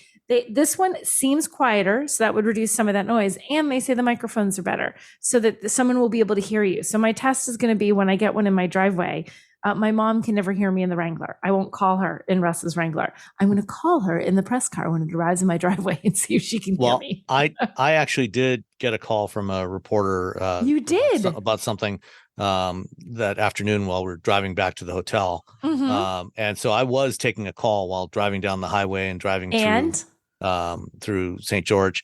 And there were no complaints. He seemed to be able to hear me just fine. So that's a good thing. So I think like these sound like little small nitpicky improvements, but this is not an all new version of the Wrangler. This is just like an updated big refresh, but a refresh. And I feel like it's good when they find the little things that bug people. Let's make it quieter. Let's make it easier for people to hear you. Let's add the Warn winch as a factory option. Like they did little things to, get rid of the antenna because it snags on things. Oh, and they also added, what was the other thing? They added the side curtain airbags to this now. Yeah, that's also new. Which is the first time they've had it, which apparently it was all about getting it into that like roll. The sport bar, I think they call it. The sport bar, is that what they call it? And it's not a roll cage. I know, I went to say that. I'm like, that's not the right thing. But to get it in there so that it wasn't this giant thing, like they had said, sure, we could have made that bar like 3 times its size or whatever, but we don't want this giant bar up there. We want it to still be this. You don't want to be bonking your head every time you get it. And it's like, open air driving should not involve feeling these giant bars on either. So you want it to stay small. So apparently they kept arguing with the engineers, like, nope, smaller. And they finally got it to a size that they think, okay, this will work. So that's a little bit of added safety. So again, small things, but altogether they do make an improvement, I think. Speaking of safety, well, first of all, I agree. It does also feel a lot quieter when you're driving compared to the last Wrangler I drove. It's not like driving a Navigator or something, but it's quite tolerable. It could easily do a road trip in this thing. But when we did the off-road course, it was the last obstacle, where we had to turn and go up this kind of sandstone rock face and turn left, and you're crawling across this surface that's at a little bit of an angle. They had a bunch of Wranglers, and in the group I was in, I think they had 3 Rubicons and a Willys, and I got the Willys. So the Rubicon, you've got locking front and rear diffs and disconnect, front sway bar disconnect, and all kinds of other cool stuff. The Willys does not have the locking front differential, does not have sway bar disconnect. So it was slightly more challenging on a bunch of the stuff on that off-road course. Did it make it through? It eventually did, yes. Okay. So going up this last obstacle, this sandstone face, and then turning and going up, continuing to climb up, where you're still at a little bit of an angle. It was a Willys 4xe that I had, so plug-in hybrid. As I'm going along this face after making the turn, all of a sudden it started to slip to the left. Which is the scariest thing when you're riding up front, because when you see something like that, it'll look like, oh, he slid 6 inches. And then you, from inside, you're like, oh my God, I've slid 25 feet. Like, it's always very frightening. You don't know when you're going to stop. No, exactly. Am I going to slide a little bit, or I'm going to slide down this hill and turn? Because there's nothing you could do when you're sliding sideways. It doesn't matter what your wheels do, how many wheels are going forward or backwards or whatever. You're going the wrong way. So you slid sideways, and so I just dropped a photo in the chat so you can see what the view was like from the driver's seat. And here's one more that it's loading. It's loading. That's not disconcerting at all, guys. It's like, and I will tell you that, like, even though, like, here's another thing there's another one. This shows the roll angle and the pitch angle. I think I saw a video of someone winching. They used the winch to I saw the video. Rob Duffer filmed it. So I'm sitting there at a 30-degree roll angle. Oh my gosh! So for everyone who's listening, when you're off-roading, like, photos and video do not give an accurate representation of what's going on. They do and it's the same thing when you're driving fast. I can be doing 20 or 80. On video, it looks like I'm doing the exact same speed. So when you're off-roading, like, literally, it's the 30 degrees when you look at that. When you look at that dash, that's the real. And when you look at the photo, you're like, oh, it's not so bad. And then you look out the side window and you're you're looking down. It's like, yes. oh, Instead of, well, and also like that moment where it's like the rocks aren't under you. They're sort of kind of beside you more than they should be. Oh, hello. They're right there. They should not be that angle to me. Yeah. I could see the angle the picture you have at the front. Oh my gosh. That's not fun. So the point of my telling this story is, we mentioned, one of the new features that they offer this year is a worn winch, so you can order it as a factory option. Yes. And this is the first time it's been available as a factory option. So what they've done is they've integrated it with the front bumper, and it's been crash tested and everything by Stellantis. And they had the support crew, the spotters, they had a support Jeep up at the top of this hill that had a winch on it. And so what they did, was they said, I could have tried to back up, but rather than do that, for safety reasons, they decided, okay, let's hook up the winch, to help stabilize. And so they did that, so they hooked up the winch, and to the Jeep I was driving to make sure that it didn't slide any further sideways. And then I kind of slowly crept up the hill, as they reeled in the winch, and just kept some slack on the line. So it wasn't going to go sideways anywhere, and, got safely up the hill. So, if you are actually serious about off-roading, whether you're buying a Wrangler or a Bronco or any other vehicle, get a winch, and also don't ever go out into an environment like this alone. Yes. If you're going to have a winch on your vehicle, and even if you're with someone in your environment, make sure one of you has a winch. At least one of you needs to be winch capable in this situation. Right. And even if you're only going in one vehicle, and you've got a winch on there, you also want to have somebody with you, because there's a lot of scenarios, in along this trail, for example, where you cannot see what's in front of you. No. And so having a spotter that can hop out and guide you and, give you some guidance, as to, okay, go a little bit passenger side, a little bit driver side. Okay, straight, stop, that sort of thing. Having spotters is a huge help when you're trying to go through a trail like this. And the thing is, and I guess this is really for novices, sometimes you look at this, you're like, well, it's just a rock I'm driving up and down. It's looks like a flat rock otherwise. What you don't see is all the little bit of loose pebble, a little bit of loose dirt, or the rock has a slight little 2-inch little drop in one spot. You don't think that that's going to make a huge difference when you just look at it. But when your wheel hits it, and you'll feel this once you get used to off-roading, you can feel like they'll be pointing you, say, go right. And you're thinking, it doesn't seem that that's correct, but I'm going to go right. And all of a sudden you'll feel your wheel kind of boop, drop down a little bit, and the vehicle shifts a little to the right. Yeah. You can't see that from inside the car. You really can't, but they can see it from the outside. And instead of going, you think you're going to go straight, you're not. When you hit that tiny little lip you can't see, you're going to go down and shift left. So you need to be a little bit right to begin with. There's tiny little things in the terrain make a huge difference when you're off-road. So if you don't, even when you do know what you're doing, take a buddy when the stuff is more challenging. Well, plus the other thing too is, a lot of times, on these kinds of trails, especially if you're rock crawling, a lot of these rocks can be very, very sharp. Mm-hmm. And it's not that hard to puncture a tire on one of these rocks if you get on it the wrong way. And again, this is where a spotter can help you. They can see those sharp rocks, and, they can guide you, it's like 6 inches this way, just to keep off of those really sharp edges. Yeah. Because the last thing you want to have to do is stop and change a flat tire out in the middle of one of these trails. Right. And as far as the sharp rocks too, it's not just what's under your wheels, it's what's on either side of your wheels, because your sidewall is always the spot that you're most likely to pop. And especially if you've got something where it's very tight quarters, if your car if you scrape along a rock, you can take out your sidewall. Or if you suddenly shift a little bit because what was under the wheels wasn't as stable as you thought, or you weren't at the right angle, boom, you've again shifted into sharp rock that will have your tire for lunch.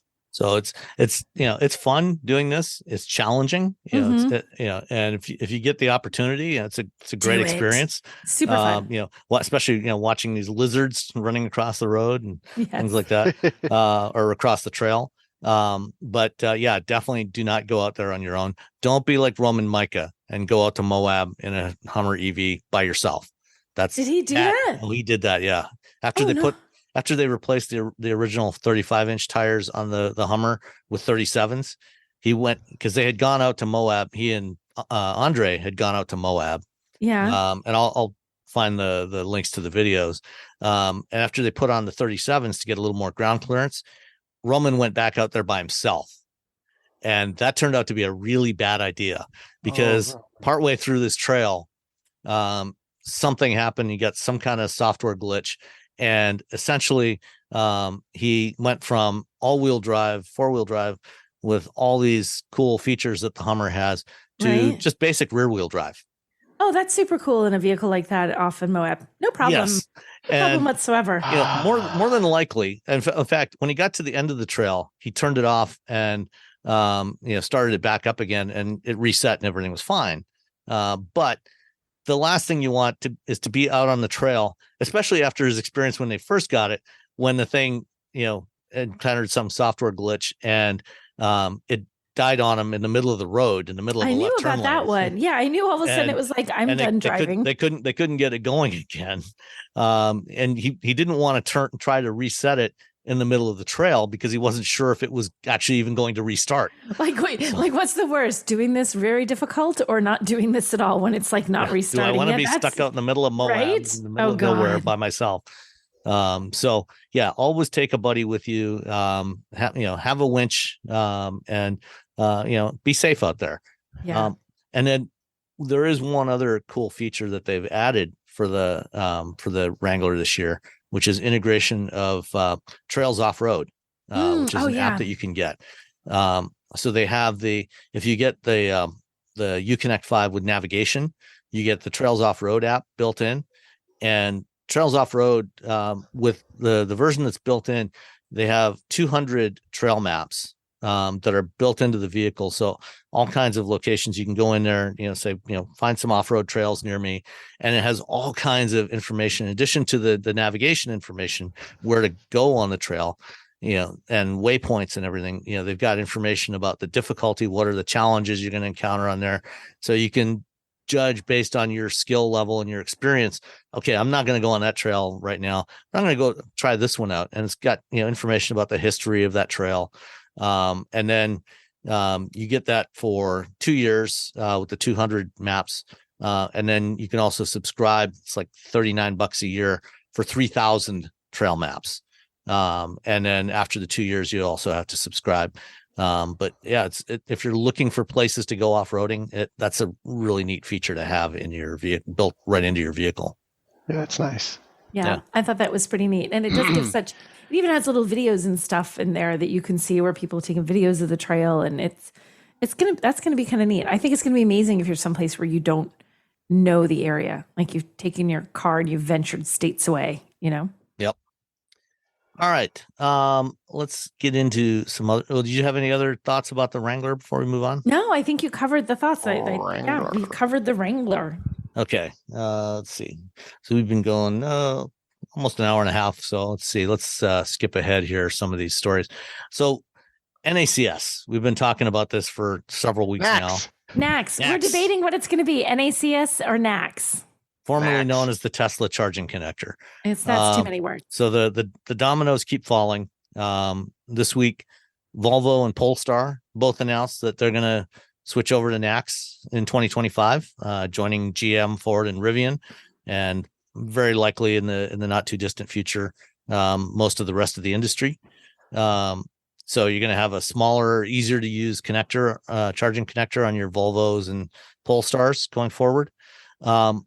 And then SAE, the Society of Automotive Engineers, which developed the standard, that became CCS, and they do all kinds of industry standards among other things that they do, has announced that they were going to pull NACS into the EV charging standard, and so they're going to standardize things like how the security is handled, the certificate handling.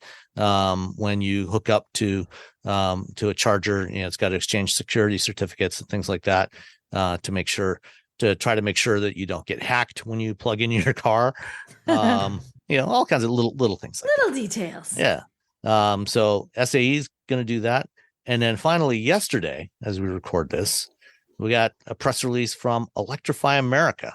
Yes, I saw that one. Dun, dun, dun. EA is going to start adding NACS connectors to their chargers by 2025. So probably starting sometime next year, they'll start rolling them out. They haven't given specific details yet, but that's a good step. But they still have to work on the reliability. I was just gonna say, even if you have the charger, if I still can't get any actual juice from the charger, I don't care what the connector is. I would like it to operate. Can we work on that? Work on that? So hopefully they can do both at the same time. Yeah, they're like, EA's gonna do it. We're like, that's great. But I feel like that's like just one step closer to the Volkswagen, because EA is part of Volkswagen. That's just one step closer to Volkswagen being like, fine. Because Pablo DC was like, no, at the oh god, what was it? ID Buzz unveil in Huntington Beach, California. He was like, no, that's not going to happen. We're not going to do that. Like that's silliness. It's going to happen. Hyundai is allegedly already talking to Tesla, so Hyundai's going to be moving over to it. It's just time. No one's not going to do this. Everyone's going to do it. It's just like, okay, how are we going to do it? How are you going to do it? How are they going to implement it? I still feel predict by the end of the year, everybody will make the change. Yeah, that sounds like a good prediction to me. I would agree with that prediction, Sam.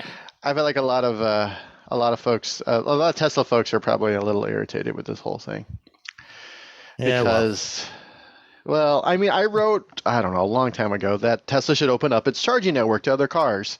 And I gave them all these reasons, including making money. And I got a lot of Tesla people very angry at me about that article. I think everybody worries about sandbox. once you open it up, everyone's gonna be here, and then we're no longer gonna be able to charge. But I mean, yes or no? Tesla. I pull in the parking lots just randomly, and there's a bunch of Tesla charging stations. And I'm like, oh, all right. And there's a couple Teslas. Sometimes you'll find one. There's like a billion Teslas there, but sometimes you'll just pull into one. There's like 3 Teslas and we have a couple around us. Where it's there have to be up close to 15 charging stations, and I think the most I've ever seen at any one of these in our area is 5 or 6 Teslas, and it's on a weekend something like this, where it's the 4th of July and a lot of people are traveling.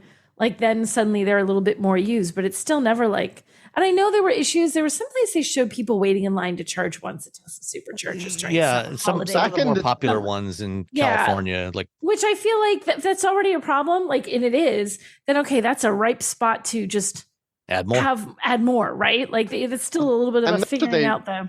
I remember doing the original, not original, but when I was reviewing the Model X and the Model S, there were charging there weren't as many charging stations, and I remember waiting in line with the X to charge.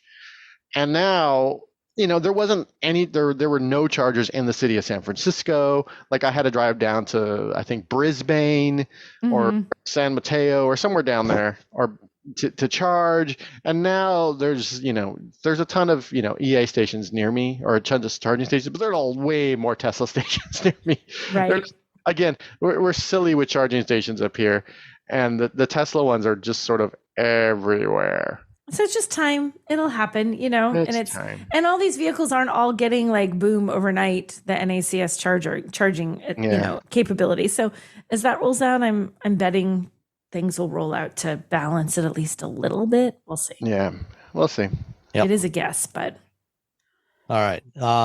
Our friends at Lordstown Motors, I think boondoggle. It's they're running out of time. This week they announced that they were filing for Chapter 11 bankruptcy and suing Foxconn for breach of contract. Not Lords. What? I thought they were going to make it. Well, they did build 31 trucks. They built 31. I mean, 31 is a lot of trucks. That's a lot of trucks. 31. Have you ever built 31 trucks? I haven't built 31 anything ever. Well, so there you go. So they were clearly a success. Yeah. So they built 31. I just, I just remember feeling like this is a boondoggle from the top to bottom, just based on their business and their former business and just how everything was sort of done. And I'm just like, this is not something you want to be part of. You look at they're trying to sell it. I'm just looking at this article. They're trying to sell the Endurance, the rights to They're trying to sell the assets in their IP. Can serve as a springboard for but the the right IP OEM. is owned by Workhorse. I know. That's the again, it's an entirely crazy boondoggle. It's like what is their IP versus say Lucid, which recently they're doing a deal with Aston Martin to sell Aston Martin essentially their tiny but powerful motors and batteries, and power electronics. And batteries. Yeah, this is like, oh, that's a good deal because Aston Martin shouldn't have to build all this. Lucid has this really great efficient system. It's bad news for Mercedes, who was selling Aston Martin engines. But that's such a teeny itty bitty nothing of Mercedes-Benz's overall business that they're like, oh, that happened? Oh no, I guess for lunch we don't have fancy ketchup now. We're gonna go with the Heinz this week. We're going with Heinz this week, or whatever the German equivalent of Heinz. So that makes sense. But why would you buy anything that Lordstown would make? They've got those hub motors, which they actually didn't design. Right. Yeah. I can't imagine there's anything that anyone would want to buy in terms of Lordstown's assets or IP. I don't see it. I know they have to sell it as a part of the Chapter 11, but I just don't see where anybody would. Who's gonna buy? Maybe there's probably something, maybe a little itty bitty thing someone can buy at a bargain basement price. But Rivian, you should buy it and see if you can build 31 cars. I can build 31 cars. I'm gonna buy it and build just one. Just one. I'm going to do a resto mod using my Lordstown IP. A Lordstown resto mod. Let's do that. Find an old Tacoma and put the Lordstown powertrain there in you go. Why would I do that? It's a Tacoma. You don't mess with a poor little Tacoma. Leave the taco alone. The car could be rusted away, but the engine's not going to die. Right. All right. One of the reasons why Lordstown is failing, not that they probably wouldn't have failed on their own, was the Ford F-150 Lightning. When I got a backgrounder on that a couple of years ago before they first showed it publicly, as soon as I saw the specs and saw what they had done, I turned to Stephanie Brindley and said, yeah, Lordstown's DOA. They're never going to sell any of those trucks. Mm-hmm. Ford successfully launched the Lightning last year. And they were selling as many as they could build. But unfortunately, at the same time, prices of raw materials for batteries were going up. And so Ford has been multiple times over the last year, they've jacked up the price of the Lightning. And now that is apparently turning away some customers because that $40,000 Lightning Pro that you could get when they launched, that's now $60,000. Holy bejesus, that's a big difference. Yeah. And so I guess they're getting a lot of order cancellations, But you wonder though, is the number of order cancellations gonna because everybody wanted it and some people are like, well, I just don't have to wait for it. I feel like, oh, well, now a bunch of people canceled. I can step right up in there and get one. Yeah. Even if it's more. I suspect that will be the case. And, I'm guessing that this fall when the 2024 models start to be built or later in the year, I guess, because I guess early 2024, they would change the battery in the base Lightning Pro and switch to a lithium iron phosphate battery, which is going to be cheaper than. Yeah. Meanwhile, the Mach-E is going down in price because it's using that lithium phosphate. Yeah. So starting early in the new year, I expect the base price of the Lightning it might not get back down to $40,000. But it probably will go down quite a bit back. Yeah. When they get those LFP batteries. And so, a lot of the customers that were reconsidering will say, okay, yeah, let's do this. And plus, the price of the other materials has declined over the past year since they had the price spike last year. So they'll be fine. They'll be fine.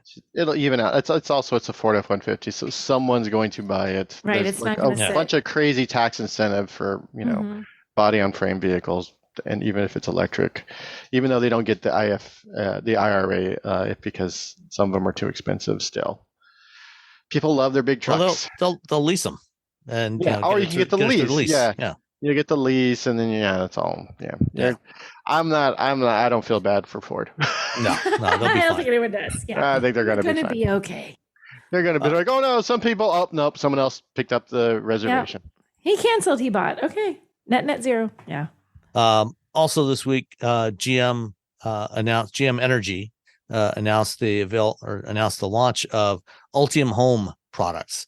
So just as Ford did with the Lightning with their bidirectional charging, the Silverado will also have this capability, and so they've got a couple of different bundles that they're going to be offering.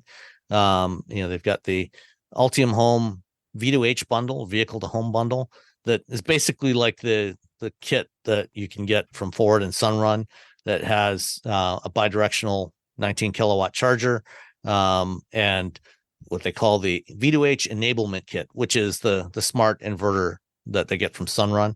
GM's partnering with SunPower to do theirs. So it's got a transfer switch, an inverter, and it also has what they call a dark start battery, so that it can do all this stuff, power up, and switch everything over even when your power is off. So there's a battery that's part of that, part of the inverter. And then there's also the home energy system, which adds in a GM power bank, which is kind of the equivalent of a Tesla Powerwall, a storage battery to mount in your garage, in two sizes of 10.6 kilowatt hours or 17.7 kilowatt hours. This stuff will be available starting later in the year. But right now, GM is not saying how much any of this is going to cost. So it's a mystery. So don't expect it to be cheap. Those battery packs are so expensive when you can just use your car. Yeah. I mean, there's times like, oh, my car's not here, but so many vehicles are on the road that actually do, that more and more cars are coming on that do bidirectional. So if you have two EVs, if one's off at work, the other one will be home. Well, the battery pack is more, system is intended more for if you also have solar at home. Yeah, but you could just, again, you could. So I have a friend who he set up his he's a smart guy.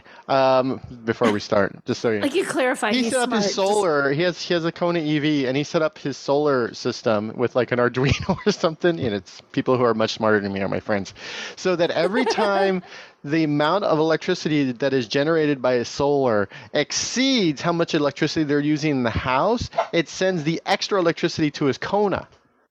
Oh, okay.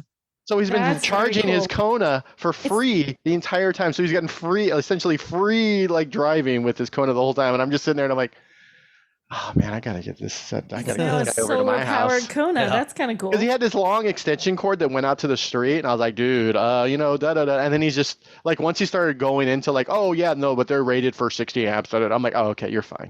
You know what you're doing. So I was afraid to went to Home Depot and got like just a regular extension cord to run it out there. To run it out to his Kona. I'm like, we just had a thing on this podcast I'm on. He's like, oh no, it's a blah blah. I'm like, oh okay, you know. He had a big fat extension cord. Yeah, he had a big fat extension cord. He has a whole system set up. Okay. All right. Last one is Italian lawmakers want to ban young drivers from cars with more than 95 horsepower for 3 years. I think this is a brilliant idea. That's just fine. For 3 years. Just for 16 to 19, essentially. Yeah, just for 16 to 19. Well, actually, in Italy, you have to be 18 to get your driver's license. Right. And the way this regulation is being set up, it's 3 years from the time you get your driver's license. So, for example, so what if you got your license and you were 30? Then 30 to 33. Your first 3 years of driving, you don't get to have more than 95 horsepower. Okay. That's fine. My Honda Civic had like 89 horsepower, and I love that car. Yeah. And I drove the hell out of that thing. It still went fast. Better to drive a slow car fast than a fast car slow.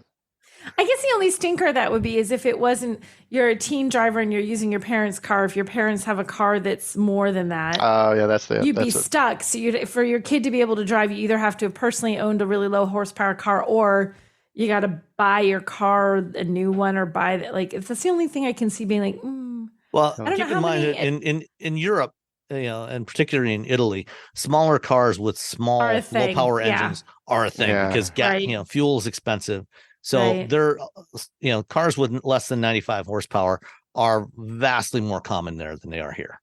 Yeah. And the tiny roads, they're super skinny, they're super tight, and but they also drive like a bat out of what when they're on the highway, like in Italy. People move. They use all 95 of those horses. They're using all 95 of those. 95 like horses. me and my little Honda Civic, man. They fly. I don't know. I wouldn't want to not have. I mean, I don't need a Lamborghini, but I would like something with a little bit of horsepower. The home of the Lamborghini, they're like, no, buddy. I mean, forget it. No Lamborghini. When you're sharing the road with Hummer EVs, do you really want just 95 horsepower? Exactly. Yeah. Like here, you wouldn't. I don't know. I love that Honda Civic. There's one. There's a CRX down the street from my house that I'm always keeping an eye on.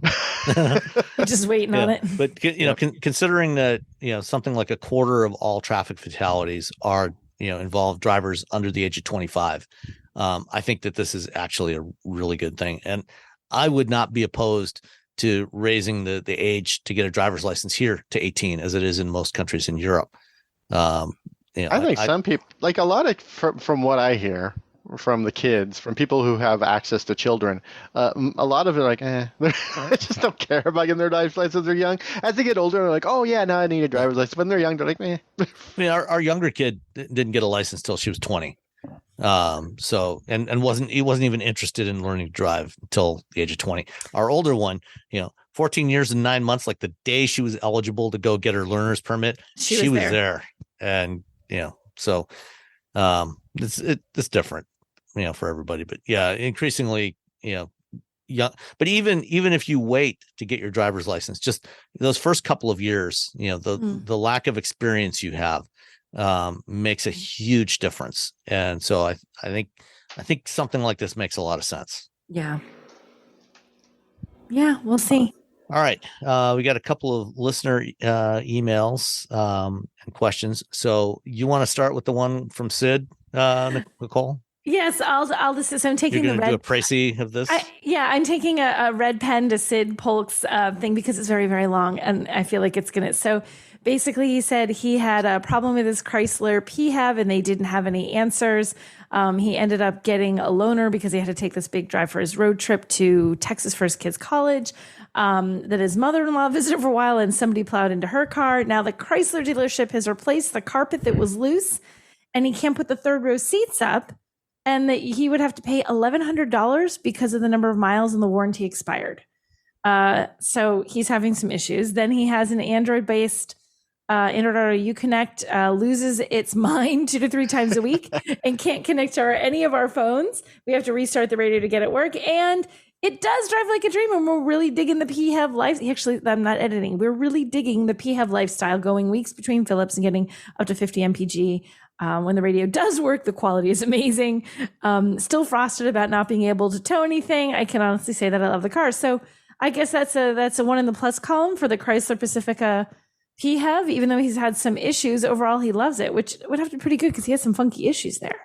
Yeah, the fact that they messed up his carpet and then they're like, we're not going to like how? Yeah, no, you broke it. I don't. Man, again, I'm just going to go back to dealerships, man. Dealerships. And also, he's a jazz musician and a classical musician, so he's gonna audio quality's gonna matter. It really matters for him. So for him to say it's good, that's actually a high. That's high praise. That's how much the car has to be. How good the car has to be for the thing that you love. You can't do in your car, and you still like the car. So and you still like the car. Yay, but Chrysler, also, boo dealership. It sounds like he's out of warranty for his radio, so that's a big bummer. That's the Uconnect 5 system with Android and based on Android Automotive. That's an odd one because I've driven a bunch of Stellantis vehicles with that system and never had an issue like that. It sounds like a weird, not that it happens at 30,000 miles. It happens at 33,000 miles. Oh, well, there's the problem, I guess. Yeah. I've never driven one that long. Right. So, maybe, it might just need like a hard reset or something, or maybe reflashing the software in that thing, to fix it. Sounds like there's some kind of software bug, or, it might be a bad connection somewhere too. It might be a loose ground or something. Which is a much harder thing to find. But all right, thanks for sending that in, Sid. Thanks, Sid. Sorry about your car. This sucks. The radio thing, man, I don't know how you deal with that. That would drive me nuts. I listen to music nonstop. That's all I do in the car. Yeah, that would make the fact me that I cranky. couldn't control what I was listening to would drive me bonkers. And it's not like, on most of these modern vehicles, you can just go in and replace it with an aftermarket unit because you can't. Yeah, they're not really built like that. You go to Crutchfield. Maybe they got a solution. Oh my gosh. Crutchfield. Remember Crutchfield? Oh yeah. Go to Crutchfield. Put something in on Crutchfield. See if they have a solution. They might have something. Yeah. All right. Jimmy Klosowski. Yeah, Jimmy Klosowski. I love that name, by the way, Jimmy. Jimmy Klosowski. Wrote in, said, just a suggestion, since the U.S. 90% still buy ICE cars, why the EV reviews take a majority of your reviews? Personally, I got rid of mine 8 years ago, since it's hard to find chargers outside of my home. So I'm assuming that, if he got rid of his 8 years ago, then he was probably driving like an old Nissan Leaf or something. Question the non-emissions, since it takes years to become energy efficient, since biomass fuels are renewable but take down forests. Again, my opinion, but again, the U.S. is large majority ICE. Toyota slowed down production to the Prius and 1 to 2 EVs. Well, first of all, we review a lot of EVs because that's what's available. Manufacturers are launching a lot of new EVs. They're not launching nearly as many new internal combustion vehicles. So, these are what's coming to market. So this is what we get to review. Yeah. As far as, the emissions. 8 years ago for EVs, I remember reviewing EVs 8 years ago. And yeah, it was a huge pain in the ass finding charging. Now, 8 years is a long time. It's not perfect. It's not great, but it's way better. Like 8 years, totally different now. Yeah, totally different. Ago. Yeah. Yeah.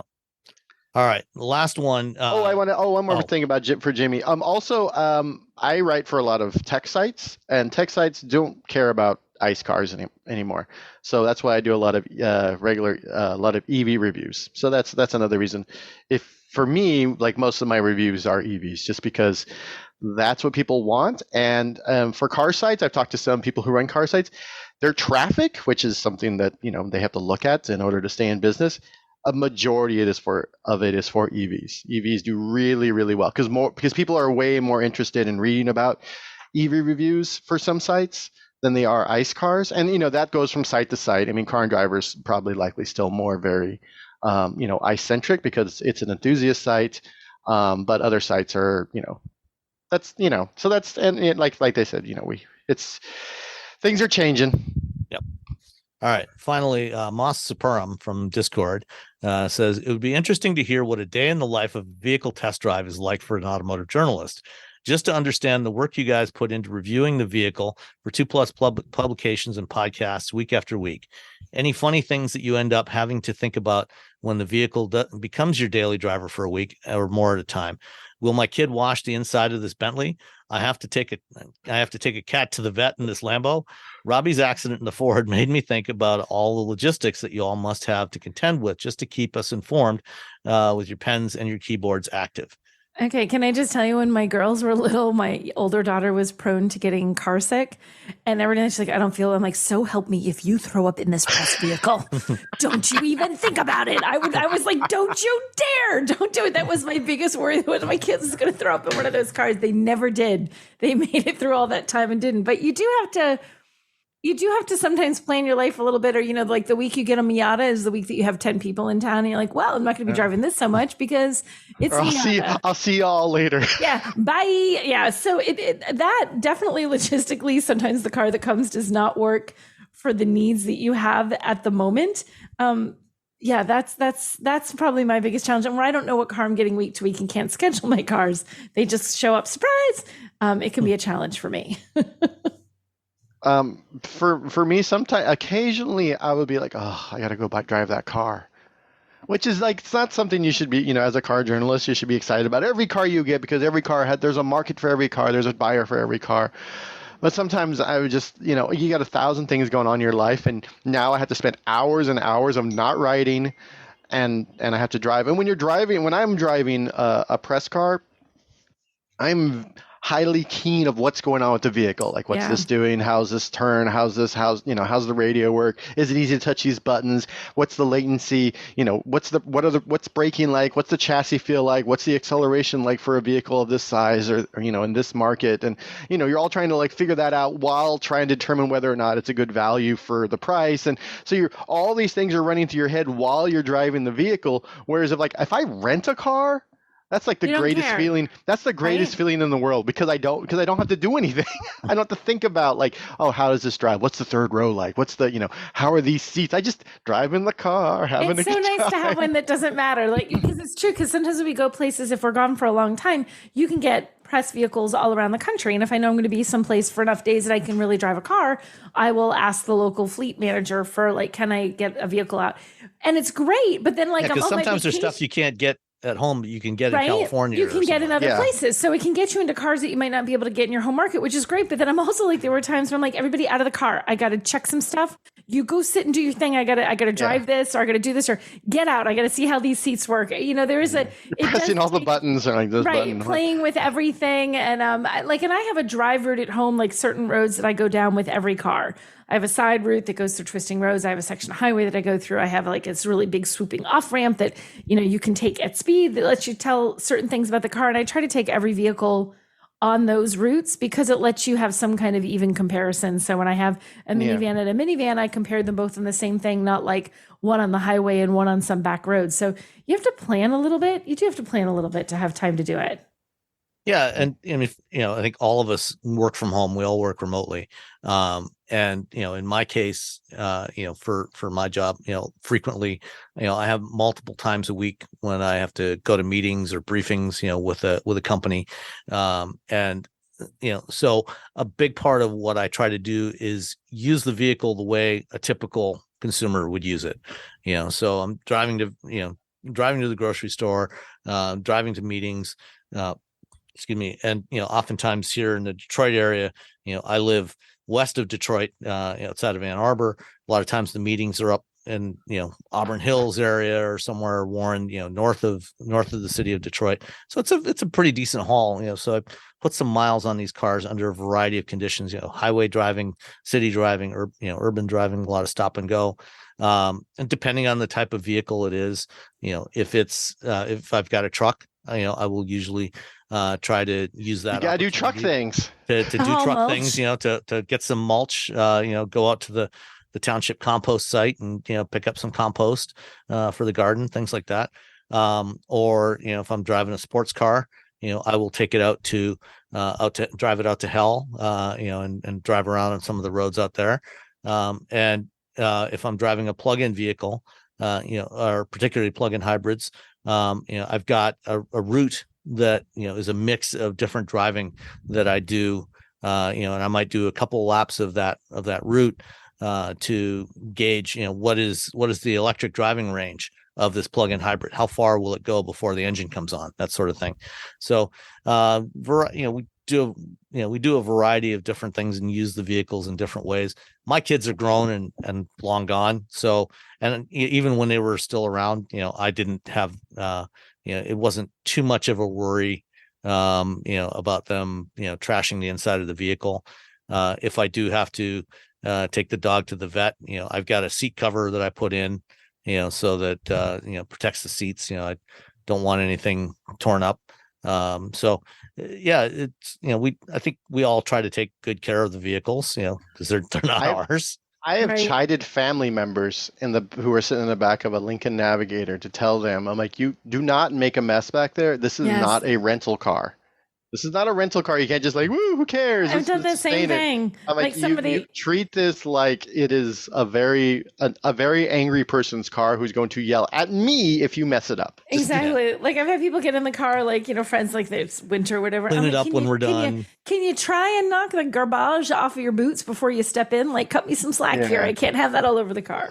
Yeah, and there's only so much you can do within reason there. But within reason. Like I've had to tell had a videographer who just got into a Model 3, like with just the muddiest shoes. I'm like, Yeah. dude, what are you doing? Exactly. I'm like, we That's have to the kind shoot of the thing. inside of this car. Are you not thinking? He's like, oh man, I didn't even like realize it. Because he has like, like a Subaru with like Right. rubber seats. So he's just like getting the car like he would his car. I'm like, no, we got to shoot this car. And now I got to clean this filth. This is way more filth than what the auto people I wanted. did get the handiest. I'll have to look at them. I got the handiest. Someone from Kia recommended the coolest little hand portable like thing to vacuum out. Like, and it's awesome.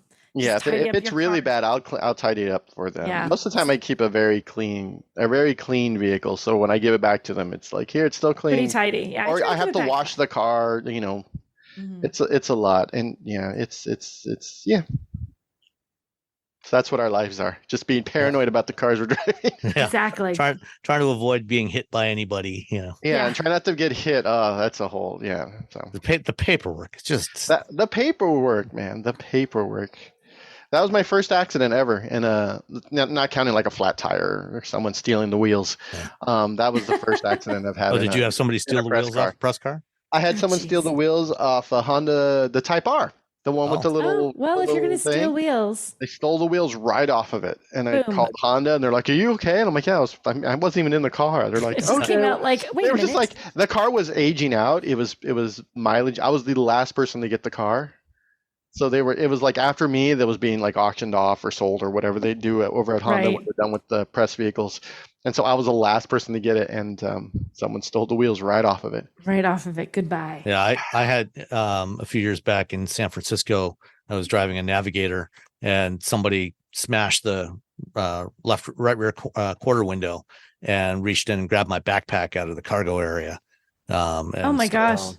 Stole my work laptop. And, so I had to get, and this was like a couple of hours before I was heading to the airport to fly home, and so I had to call Ford, let them know. I had to call the San Francisco police, report it there, and get a case number, and call the fleet, and let them know. So anyway, that's it for this week. Thank you, everybody, and we will talk to you next time. Bye, everyone. Bye. All you homeowners have unique needs. Some feel the need to paint their door a vibrant shade of blue. Others have the need to decorate their bathroom with fish, anchors, and other nautical items. And because each homeowner has unique needs, Geico helps you get the right coverage for your home and what's in it. That way, you get exactly what's right for you, even if your needs are unique. Get more with Geico.